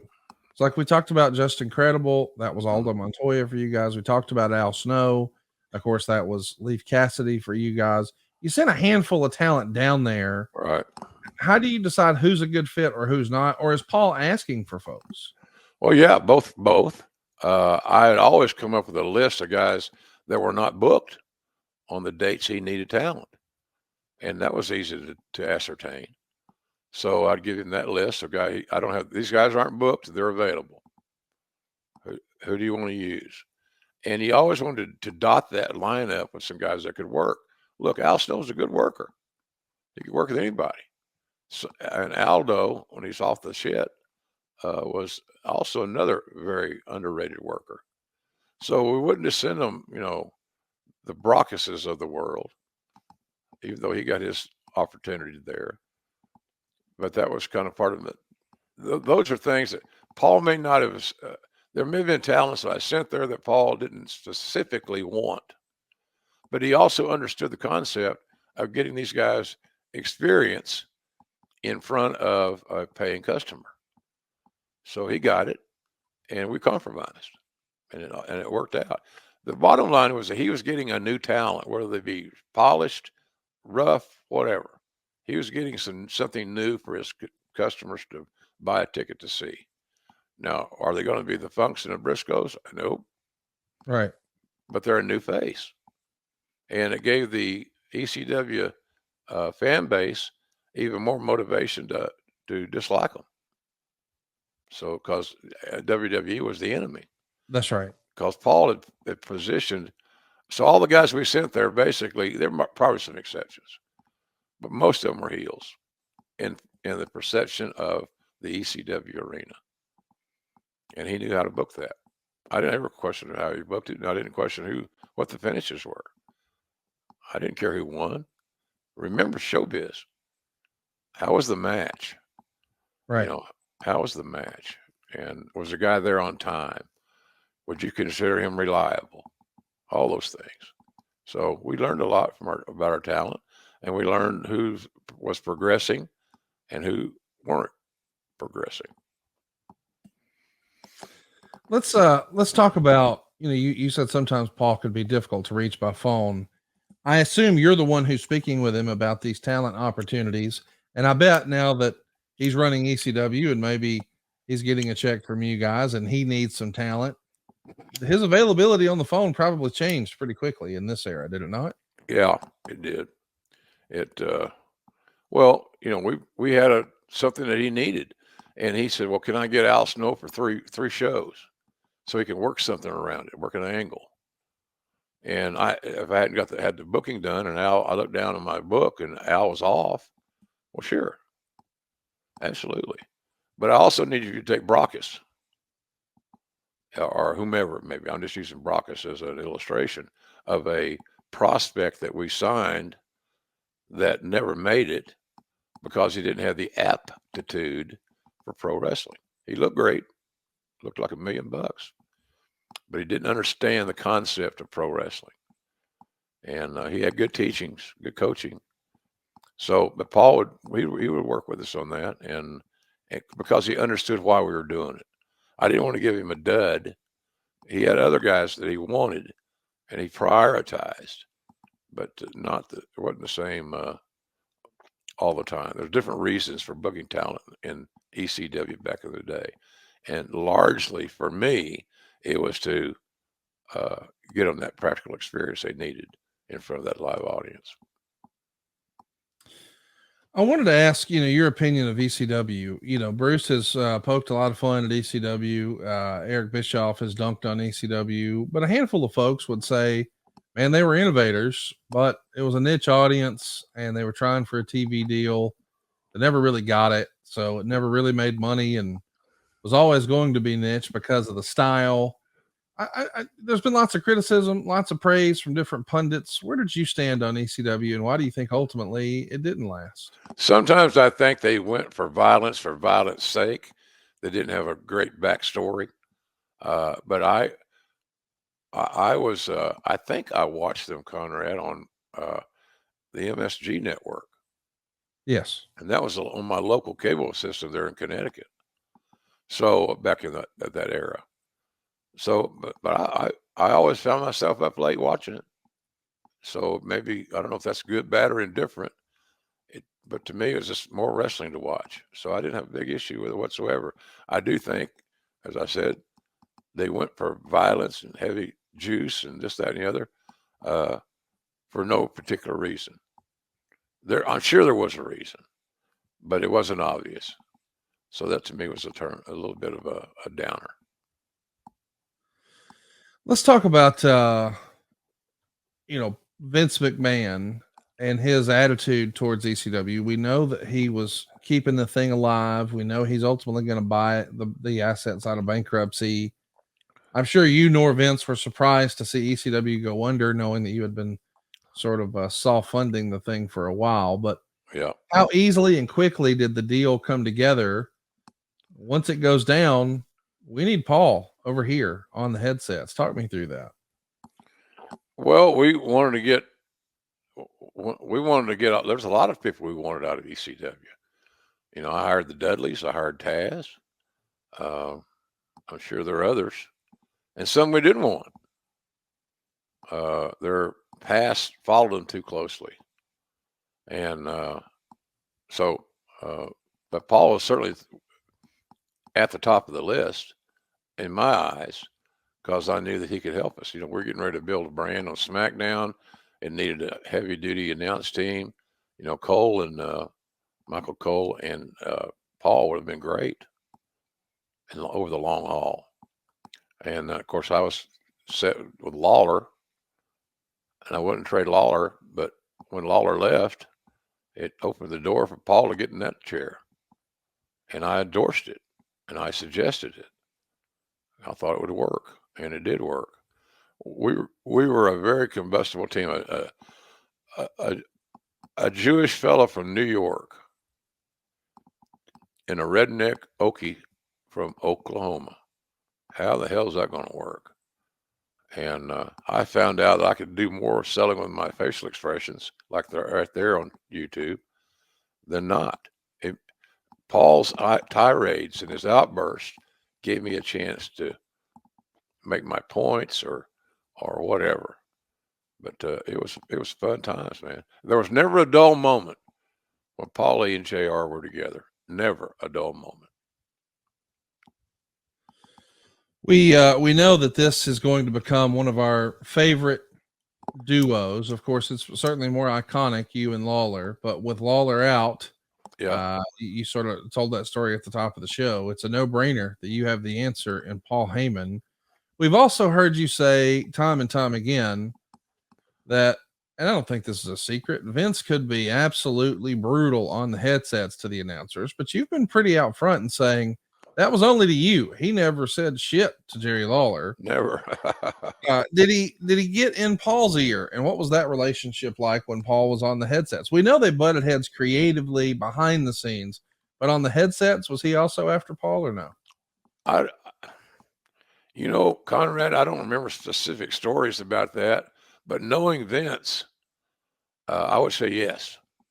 If I had to answer your question as intelligently as I could or can, I think it was probably a yes. I was the caretaker out there, so anything that went south was my fault, commentary wise. Vince told me dozens of times, "God damn it, JR, you've got to get King up to speed today. God damn it." Okay. So I'm getting the blame for King having an off night, in your opinion. But quite frankly, his opinion is all that matters. He used to anyway. But after this week, I don't know so much about that. So I think that merger is a great thing for talent. Mm-hmm. Once they readjust and everybody gets their spot on the team, gets another jersey, I think it's going to be great for the talents. And then, as you said earlier, which I really believe you're right, it's going to create an opportunity for talent movement to AEW, which is what I'm interested in. I think talent, behind the scenes is probably from an infrastructure standpoint is what I'm thinking. I think some of the behind the scenes departments, there's probably an opportunity to create some efficiencies. And as we've been recording this morning, it feels like there's some breaking news from the top down. There was an internal memo that the president of WWE and the CFO, Frank Riddick III, he's leaving WWE. Now, as part of this merger, he got a $5 million bonus. And now, according to an internal memo sent by Nick Khan, he's headed out. So no more CFO Frank Riddick, no more WWE president Frank Riddick III. I don't know what that's going to change or how it will affect their business, but if we're thinking that maybe some of the departments might have some efficiencies created, we didn't waste any time. We went straight to the top. Yeah, no kidding. I've never met Frank Riddick. He came after I left. But obviously he's done a pretty good job. He got a $5 million payout to walk.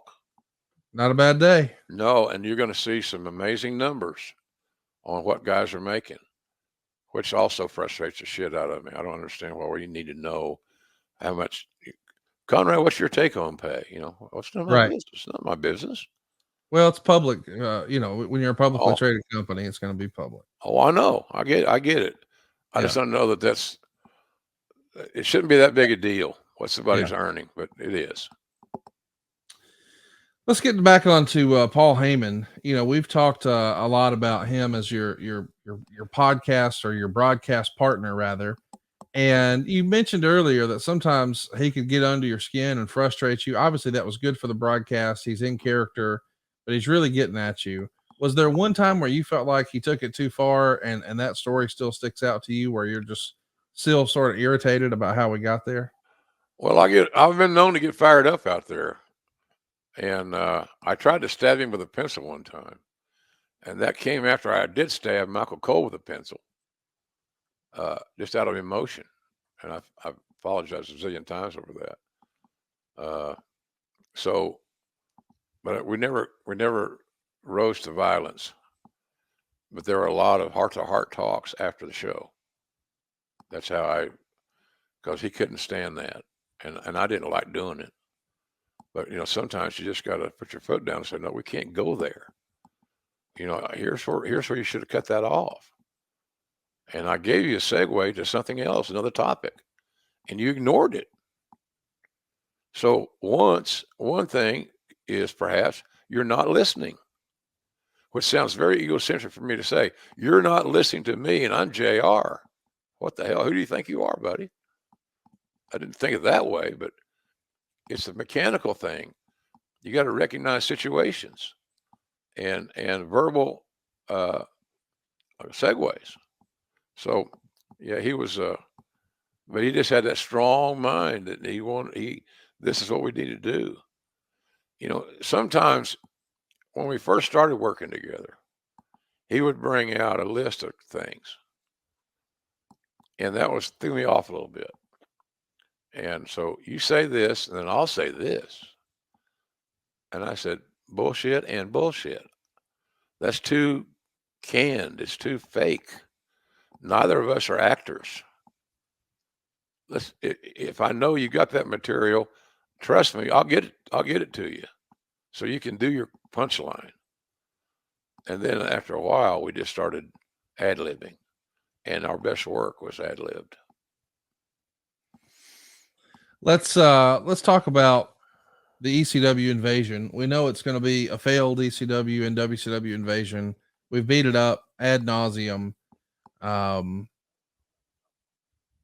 you think Paul enjoyed, the idea of ECW being on the platform, or was he almost immediately as frustrated with it creatively as everybody else? He might have been the latter, but I think he was happy the fact that his little brand that he built showed a pulse, right, and got some exposure, and on the WWE platform, and that was a scenario where I think any publicity is good publicity more often than not, but he got his brand in front of people for the first time. And there you see a good photo of Shane O'Mac here and Bubba, Aldo, all those cats. So, and it gave guys another spot to work. It gave them a little bit of security because we needed depth. And, but it was, I think he had to be happy in the beginning. Now, when he saw the creative was going south, I'm sure he didn't enjoy that. Who did? I was just glad I wasn't part of the equation. I think Joey Styles called all those shows, did he not? Seemed like he did. And he should have. At the end of this invasion angle, of course, Heyman the next night after the Survivor Series, he's going to be fired and Jerry Lawler returns. And I'm sure on the one hand, you were happy to see Jerry Lawler, but on the other hand, you got to be a little sad that the era has come to an end. I mean, You guys called earlier that year the biggest WrestleMania of all time together. Correct. And now that duo is kind of done. Were you relieved to see? I mean, certainly we want our pals to have jobs and have an income and get a check. And we're glad that Jerry's back and doing that. But on the other hand, it's got to be a little bittersweet for you. I know you're not a fan of 3-man booths, and everybody would probably prefer a 2-man booth, but goodness gracious, this is the end of a fun little run you guys had. Yeah, it was. I enjoyed it. And for different reasons than Jerry. Jerry was like a really comfortable pair of house shoes that you just can't bring yourself to replace because they're so comfortable. They're functional. Paul was very, as we've discussed, was combative and was combustible. And, but it was easier for me. I did get to hit Paul with some punches. He wanted me to let it in too, and I did. I hit him as hard as I could. Of course, across the back. But he jumped across the announce table. I think, boy, there's that shot. Nice shot of Heyman's ass.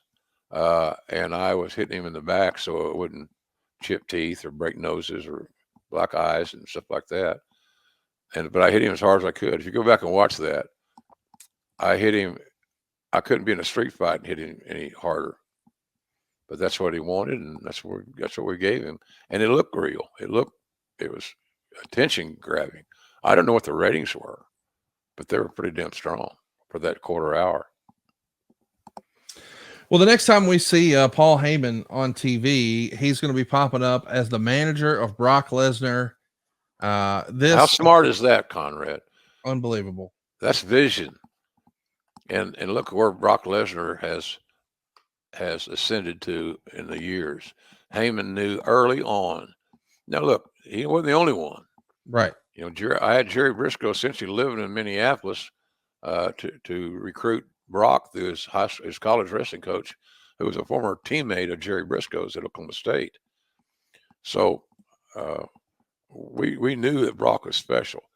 So special that if I had told Vince the whole story, I might have been canned because Brock wanted to come to us after his junior year at Minnesota.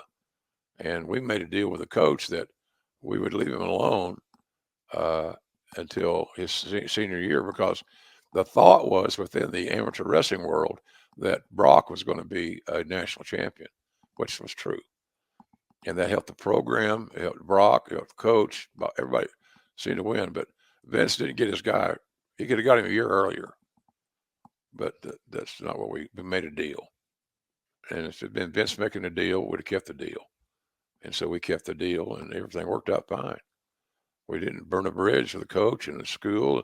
And those coaches talk. They got a little network, and they talk. And so now you look at WWE, for example, has a lot of amateur wrestlers on that. Gable kid. Oh yeah, as an amateur. There's several of them. And anyway. Hey, since you brought him up, I want to ask.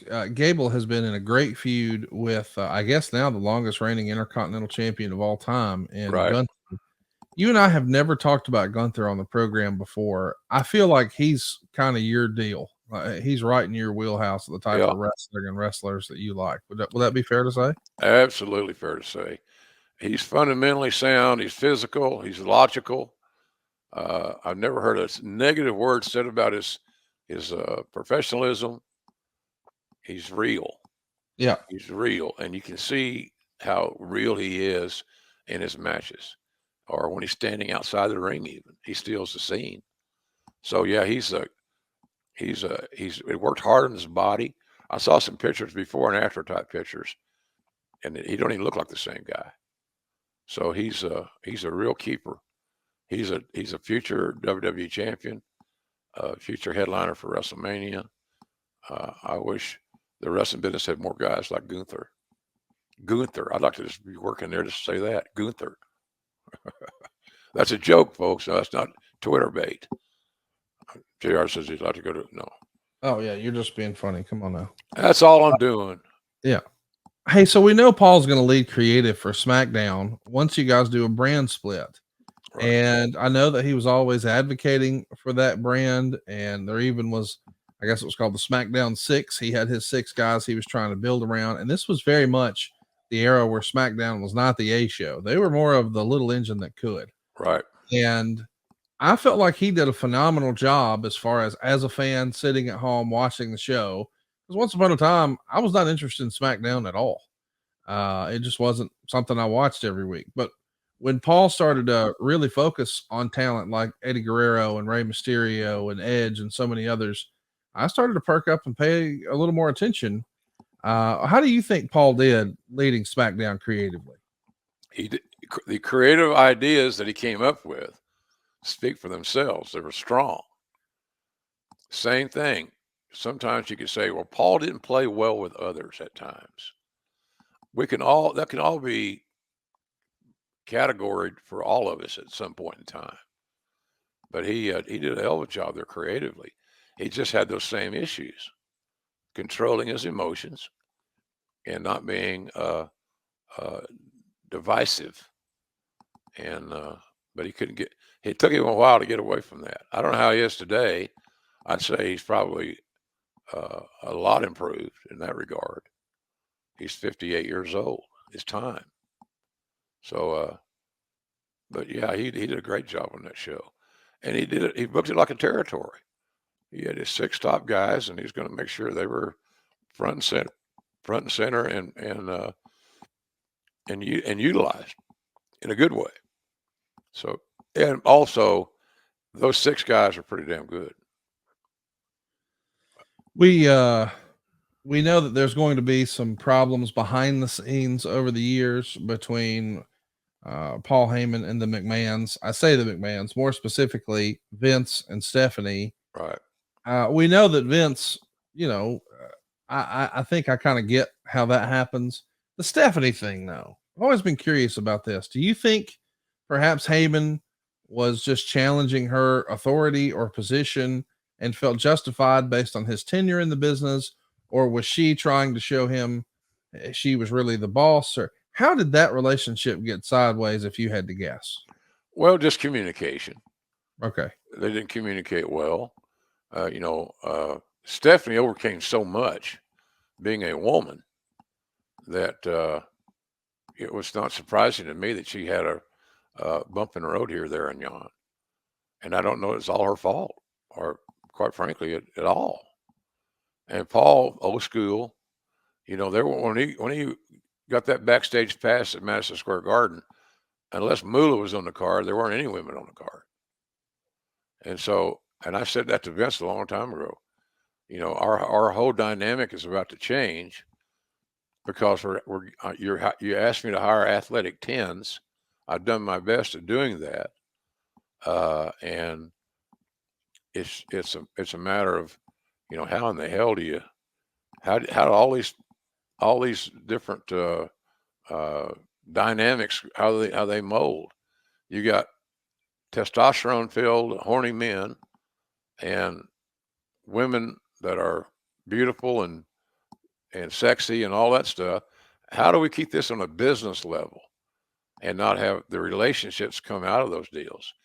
Because relationships in wrestling usually lead to a calamity of some sort. Not always, but it happens more often than not. So it did change the business, the females backstage. And I don't know if Paul came along with that concept. He might not agree to that. I might be wrong too. But I think that she, being a female, may have had a little bit of a bearing on their relationship. We also got to talk about, their famous blow ups. As I understand it, there's been more than one. Is there any blow up you recall that is notable or worth sharing here on the show about Paul behind the scenes with one of the McMahons? No, they did that in private. And I mean, I heard the backstory, the after story, but it was simply the same issues. He had an idea that he couldn't sell, and it pissed him off. And sometimes his presentation skills, for as intelligent as he is now and it was then, he just didn't get it sometimes in that regard. Sometimes you got to lay your sword down. Right. Sometimes you got to compromise. And he wasn't big on that. Well, something you and I are big on is starting our day each and every day with one delicious scoop of AG1. Folks, if you haven't tried it already, what are you waiting for? If you're really looking to conquer the day, if you want more energy, if you want more clarity, if you want more focus, if you want to be more productive, at the same time, develop, a micro habit with macro benefits, AG1 is for you. I have to admit, I gave AG1 a try at the urging of my wife. She was on this train long before they were a sponsor here on our program. But when the pandemic started, she said, we need to start doing this together. And I wasn't so sure about this. She knew, though, that I didn't like taking pills or vitamins. And she also knew, if I'm going to get Conrad to do it, it better taste good. She knew this checked all the boxes. She started using it for better gut health and a boost in energy. And to this day, she does it on her way to the gym every single morning. And on the days where she oversleeps and forgets, she can tell a difference when she is at the gym. And you would think, well, you got a little more sleep, that should be better. No, sir. She's not as productive because she forgot her AG1. And I think it's something everybody should do to start their day. I'll tell you my benefit. In the afternoon, I used to have an afternoon crash. I'd need a little siesta around 3:30. I wasn't able to focus anymore. And it just felt like I couldn't keep going. Like my brain was just mush. Not anymore. I can keep going longer. It's more focus. It's more clarity. It really is a foundational nutritional supplement that delivers you comprehensive nutrients for whole body health. I mean, everything. When I say everything, I mean, it replaces your multivitamin. It replaces your probiotic and more, all in one simple, drinkable habit. And don't take my word for it. It's a science-driven formulation of vitamins, probiotics, and whole food source nutrients. These guys have thousands and thousands and thousands of 5-star reviews, and it's because it really, really works. You set yourself up for success when you start with just one scoop and a cup of water every day. That's it. It supports that energy, that strength, that focus, that clarity, and it does it through 75 different high-quality vitamins, probiotics, and whole food sourced superfoods and ingredients. I think you're going to love it. I think you need to give it a shot. And if you're looking for a simpler, effective investment for your health, try AG1 and get 5 free AG1 travel packs and a free 1-year supply of vitamin D with your first purchase. Just go to drinkag1.com/JR. That's drinkag1.com/JR. Man, they're all over the NFL broadcasts. AG1 they're really aggressive. And they're advertising their ass off because the product works. Yes. They're not going to continue to spend big money on NFL broadcasts, for example, if the product wasn't selling. And the only reason it's going to sell is because it works. So check it out, folks. Drink AG1.com/JR. You'll be glad you did. So listen, we know after one of these blow-ups with Paul, he gets sent down to OVW. And that's kind of ironic because, well, we know that he and Jim Cornette have not always gotten along. But there you see, if you're watching along with us, boy, you piss off the kingdom and they send you their ass to OVW. And while he's down there, he has an opportunity to work with a lot of great talent, including a very young CM Punk. He takes a liking to CM Punk. And before you know it, they decide to run a little show called ECW One Night Stand. And they do that on the success of that fabulous documentary, The Rise and Fall of ECW. It set all kinds of records for DVD sales with WWE, I think only trailing a handful of WrestleManias. So that launches the ECW spinoff idea. And by ECW One Night Stand 2006, there's going to be a whole third brand. So now we've got a Raw brand, a SmackDown brand, and now an ECW brand. And this is not going to be the ECW we grew up with. This is WWECW. And that very first episode on the Sci-Fi Network has a freaking zombie. So we know very quickly, well, this is not exactly the bingo hall stuff we grew up on. No. We couldn't be as violent. Right. You couldn't be as violent. Your sponsors, the network, I think Sci-Fi is a part of the USA family, if I'm not mistaken. That's right. So there's a lot of eyes watching these wrestling products come to life. We couldn't be. That's the negative of it. We had to get some guys hot on that brand in a non-overtly violent environment. So, i.e., maybe not as much juice, maybe not as much blood, or you certainly be as politically correct, easy for me to say, as you could be, but it was never going to be the same. And that's what I spoke that to Paul and others, including Vince. We got to be careful on how we want to turn the audience off. If they're expecting old vintage classic ECW, we cannot provide that in today's marketplace.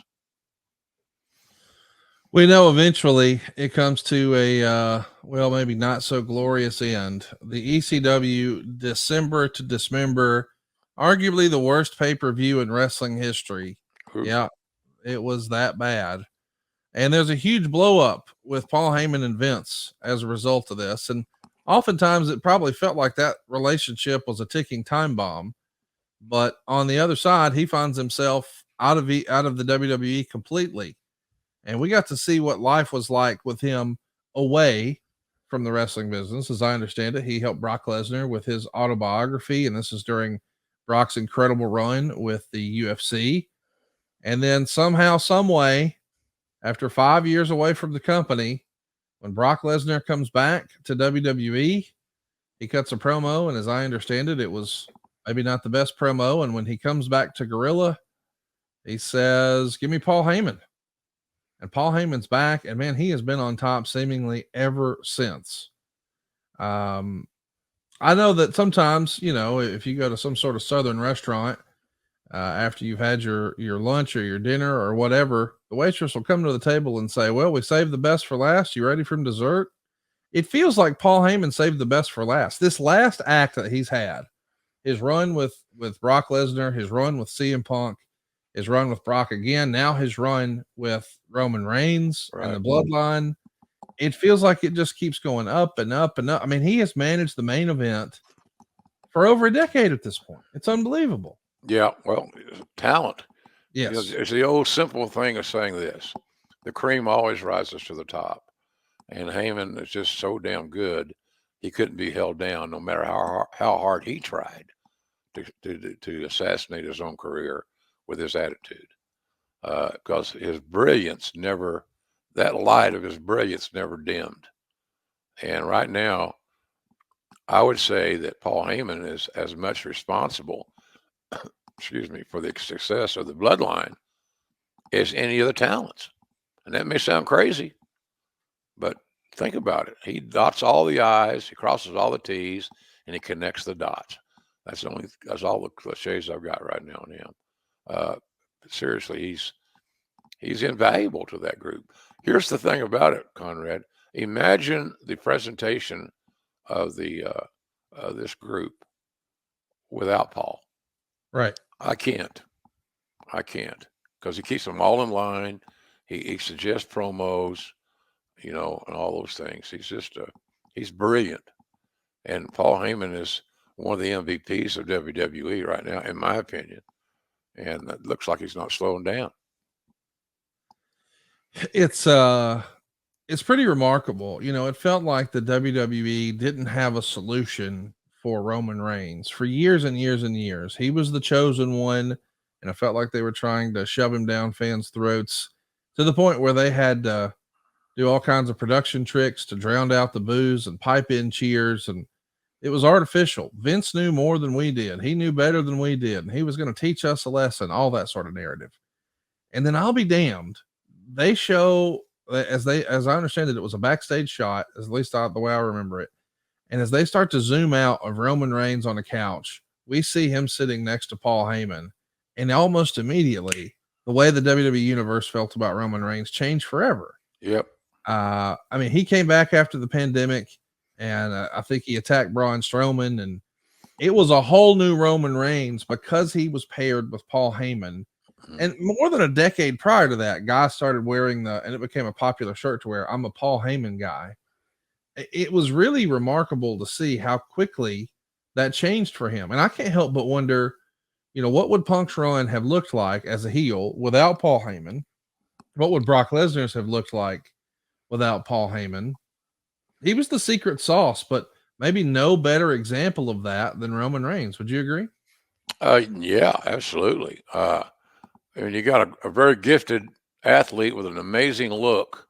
Yes. Amazing heritage, presence, charisma. When Roman's in the ring, you can't take your eyes off of him. At least that's my assessment of him. But I can answer that very simply. The success that Punk had and the success that Brock had would not have been as successful if Heyman was not in the picture. Heyman is a difference maker. He made those guys special. And what Paul did for Brock Lesnar, my God, I don't know how much money Brock Lesnar's made for the company, but it's got to be staggering. Oh, yeah. And that's largely due to Paul Heyman. We can't wait to see what's next for Paul. And what I find so fascinating is how intertwined your careers have been together. Right. How often are you in communication with Paul these days? Do you guys speak quarterly or yearly, or is it just when I see you sort of thing? Yeah, it's kind of when I see you, I'll see you when I see you. Holidays, birthdays, things like that, we still try to make some sort of contact, thanks to text messaging. And he always answers my texts. It's funny. He's learned over the years, I'm only going to text you once. Yeah. You got to respond. You got to let me know if nothing else, that you received it or something. But he's the best manager maybe ever. I can see him being compared to Cornette. I can see Paul favorably compared to Bobby Heenan because of his mind, his instincts, his feel for the game is still prevalent in a major way. So he's just absolutely brilliant, and I love the fact that we got to work together, and I love the fact that we maintain our friendship, because it wasn't always easy. My battles with Cowboy over letting Heyman go, things like that, and then working with Paul. I haven't read all the stuff that Paul said about me, and I'm sure it's positive. I'm guessing. I hope it was. But he just was a very special talent. I'm glad I had the opportunity in my roles at those times to get him to help him with his career, because it was the best thing I could do for the wrestling business at that time. Let's do a few questions, and then I've got one special one for us to close with. We got tons of questions today, though. Let's hit a few from our live studio audience. Bobby wants to know, were you in contact with Paul at the time when Vince started funding ECW? What was that process like from your perspective? Did you cut that deal? Did Vince or Bruce cut that deal and they just tell you about it after the fact? Or how do you remember that going down? I think Vince cut it. I think Vince cut it. Because Paul was smart enough to know that he needed to build a foundation of a good relationship with the boss, so I think it was Vince's idea, and of course I knew about it because it came out of my budget. So yeah, it was the right thing to do. It was a $50,000 a month tab for a developmental territory concept, which is what we're trying to get to all along. More than one. We needed multiple places the guys could be sent and to be trained. And ECW had TV. You know, it all worked out fine. Here's a question. This is from Dylan Leahy. Was there ever any interest from Paul to get JR to ECW as a play-by-play guy? We know Joey Styles was doing a great job over there, but you know, you did have a couple of, we'll call them sabbaticals from the WWE. Was that ever discussed? You calling some shows for ECW? Yeah, casually we chatted about it. But you know, he had Joey Styles. Joey Styles is a great announcer. He didn't need me, but we did talk about it a time or two, and just nothing ever came to fruition. I don't even know why. It might have been money. You know, I said all along that when things change drastically, it's usually one of two reasons, the two C's, cash or creative. So I don't think it was any creative issues, but you know, Joey had been doing that show by himself so often that he had a rhythm and he had a style, and quite frankly, I don't know that I could have done as good a job as Joey was doing, and I didn't want to upset that situation. So that tells me that it's probably about money, and you know, so there you go. Francis Reyes wants to know, what's the one thing that's surprising about Mr. Heyman, the person, once you actually got to know him? Well, I guess he was a little bit what the hell's he was very obsessive, very obsessed. He was one-dimensional in his likes at certain times, that being the pro wrestling business. And that didn't bother me. I thought that was great. This is his life. So a very intelligent guy with a lot of skill is going to do all he can with those skills to be successful. And as it worked out, we just saw the pictures of the bloodline. That's all worked. That's all worked. The hottest group in WWE is headlined and spearheaded by that guy on YouTube in a red tie.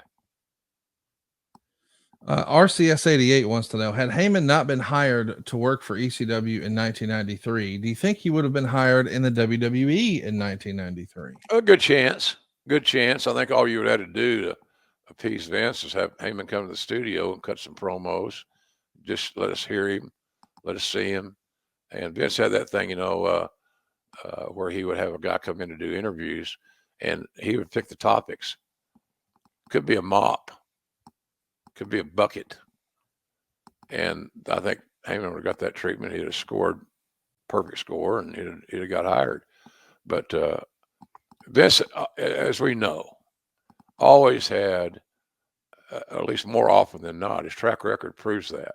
When you buy a company for $1 million and you walk away in the billions, you're a pretty damn smart guy. And so I think Vince had a good eye for talent, and Heyman was a great talent. You know, Heyman was getting up there in age, and he wanted to leave and work less. We lost Mean Gene. We lost, like I said, we lost Bobby. So it seems to me like that would have been great timing. I don't know why it didn't happen. Matthew Podcast Network wants to know, who pitched you trading punches to Paul Heyman when Paul was fired in the storyline in 2001 and Heyman jumped the table? That's a fun little piece of business. Whose idea was that? Do you recall? Paul's. Okay. Paul. that was, and he got approved by Vince, and that's why we protected Paul because I didn't know how to throw a working punch, and I still don't. Pardon me. So it was Paul's idea, and I did exactly what he wanted. I owed that to him, and he wanted me to hit him as hard as I could across the back. So that's what we did, and the help arrived and separated these two ruffians, and he left kicking and screaming. But we knew at that time we had not seen the last of Paul Heyman. Too damn talented, too good at what he did. Well, next week, Paul will not be our topic. It will be Unforgiven 2003. It'll be on the exact 20-year anniversary of that show. You're actually wrestling on that show, Jim. You're going to be tagging with Jerry the King Lawler to take on Al Snow and Jonathan Coachman for the right to be the commentary team on Monday Night Raw. Didn't like it, Conrad. It's like me wrestling. It's like a cow on ice. It's awkward. It's clumsy. And I was untrained. In today's politically correct world, that would never been tried. No. Because I had no training. And if I got hurt, I got a hell of a lawsuit, quite frankly. But I was a team player, and I'm still a team player, and I did what I was asked to do. The coach called the play, and I ran it. Yeah, you did. Yeah, so it worked out. Goldberg finally gets his shot at Triple H and the World Championship. Shane and Kane are going to be in a last man standing match, and it's going to be the first of many great Randy Orton matches against Shawn Michaels.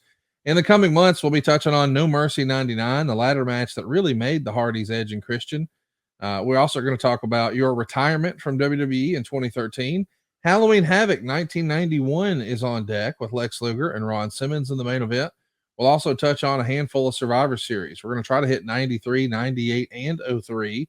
We'll talk about the XFL just in time for that. And of course, Starrcade 89, the evolution of The Undertaker. It's going to be a fun finish to 2023 here on Grilling JR. And you get all those shows early and ad-free over at adfreeshows.com. As a matter of fact, you are going to be spending like less than 20 cents an episode each month, but that's not it. You also get all the bonus content. Like we had the false finish today with Zach Gowen, that little clip, that's available, as well as several others, including the book with David Crockett, The Insiders, where I recently sat down with, well, lots of folks behind the scenes, including once upon a time, Mike Mansouri, before he was back with AEW. But years before him, there was a fellow named Dan Bynum. He was the first guy to help Mike the Ring and go from a 2-camera shoot to a 5-camera shoot. And one of the first guys to put a cameraman on the apron. We talk about all of that on The Insiders. We've also got Ask Conrad, mailbags every Monday with Mike Chioda and Nick Patrick. And how about Tuesday with the Taskmaster? We just debuted Hacksaw Hour recently, and we've got another one up our sleeves that should be debuting later this month. You get to be a part of all these live recordings of the podcast, do live Q&A chats, and watch-alongs with your favorite hosts. It's all available now at adfreeshows.com. By the way, if your business is targeting men 25 to 54, boy, we got them. And we'd love to help you show your product here at advertisewithjr.com. Of course, you can also keep up with us on social media. That's easy to do. It's at JR Grilling on Twitter and Instagram. It's Grilling JR on Facebook. Lots of swag available for you at grillingjrtees.com. And on YouTube, man, that's the easiest, best way to support our show. It's one thing to hear it. It's another thing to see it. It's Grilling JR on youtube.com. But of course, no matter what you're doing this weekend, whether it's football or wrestling, you need a little barbecue in your life, and we can make that happen at jrsbbq.com. I've recommended it forever now. The all-purpose seasoning is a home run. Try it. You'll love it. Agreed. And business is picking up there. Matter of fact, speaking of businesses picking up, that's going to be the title of my new book. Oh, great. Yeah. So you got that here. And that's still scheduled for I'm hopeful. I got to finish reading the script or the manuscript today before I leave on Friday to go to State College. And so I read 100 pages yesterday. I don't ever do that. So last night too, at the end of the day. So I think people are going to be very happy with what we wrote. It's all centered around key calls, key phrases. And then we give the backstory to all of those. and there's 50 of them celebrating JR's 50th anniversary in wrestling. So I hope that folks will check it out. I think it's going to get good reviews. If you're a student of the game, this is the book for you, quite frankly. So hope you'll check it out. But in the barbecue world, you know, we've had some good business lately, and I appreciate it very much. It's just the barbecue season, man. Football, the weather's changing. My God, we went from 100 plus here in Oklahoma to, I think last night it was like in the 60s. So good stuff, man. Blessed to be alive. We're blessed to have you here, man. I just love talking about Paul Heyman with you today. Can't wait to talk about Unforgiven next week. And I want to remind everybody, you can hear JR do his thing this Saturday night on Collision. He is the voice of wrestling by God, and you can hear him on TNT. And of course, if you haven't already, you can actually make plans to see him in person, AEWTIX.com. Next Wednesday, JR will be doing what I'm doing, watching the show from Arthur Ashe. It's Grand Slam. They're doing a buy one, get one free opportunity on selected seats. So if you've always wanted to attend a wrestling show in that arena, but they've been sold out as it has, this is your chance. It's more affordable than ever before. And it's history, man. It's Arthur Ashe Stadium. Tickets on sale now, AEWTIX.com. Jim, thanks for the time today, man. I'm sorry, Conrad, I interrupted you. I walked on you. I should have done that. I didn't mean to. A lot of exciting things are going on in AEW. Yeah. And you know, the matches that we're being able to feature on Saturday night are by and large have been excellent. The match involving Roddy Strong and Darby Allin was classic selling and a great surprising finish. And I expect more of that this weekend. And I'm looking forward to going to State College. Only been there once before. It's kind of cool. And because I've seen so many football games from State College. And so it's going to be cool to go back for that reason, if nothing else. But the fact that we've been on a little bit of a roll with some hard hitting and exciting in-ring product always brings me back for more. So check us out this week, TNT, 8 o'clock Eastern time, 2 hours. And we'll see you next week right here on Grilling JR with the voice of wrestling, Mr. Jim Ross. Thanks, everybody. Appreciate you. We had a blast at StarCast 6. A huge thank you to everyone who attended. And if you want to relive our stage show experience, you can with Premier Streaming Network. Over 20 stage shows took place StarCast weekend. From comedy shows, design panels, musical performances, talk shows, and more. Including a live edition of AEW Unrestricted with CEO Tony Khan. Sign up for Premier Streaming Network today and check out the shows available now on demand and in HD. And if you sign up today, you'll get 2 months free of Premier Plus. Enjoy the amazing lineup of content that Premier Streaming Network offers, including all 5 previous StarCast stage show lineups. Hundreds of hours of fantastic wrestling content at your fingertips. Visit StarCastOnPremiere.com. Hey, it's Conrad Thompson here to tell you a little more about what AdFreeShows.com is all about. Get early, ad-free access to more than a dozen of your favorite wrestling podcasts every single week, starting at just $9. That's less than 20 cents an episode each month. And yes, you can listen to them all directly through Apple Podcasts or your regular podcast apps. How easy is that? Ad-free shows also has thousands of hours worth of bonus content and docuseries like Title Chase, Eric Fires Back, Conversations with Conrad, and The Insiders. Plus new series like The Book with David Crockett, Monday Mailbags with Mike Chioda and Nick Patrick, and a whole lot more. And you want to talk about early? You can't get any earlier than listening to the shows live. You can be a part of the live studio audience as we record the podcast. Plus, ride shotgun alongside your favorite childhood heroes for live watch-alongs, Q&As, and other interactive experiences every single month. Come on now, see for yourself what thousands of other wrestling fans from around the world have discovered, that AdFreeShows.com is the best value in wrestling. Check it out today, and hey, when you do, the first week is completely free. adfreeshows.com.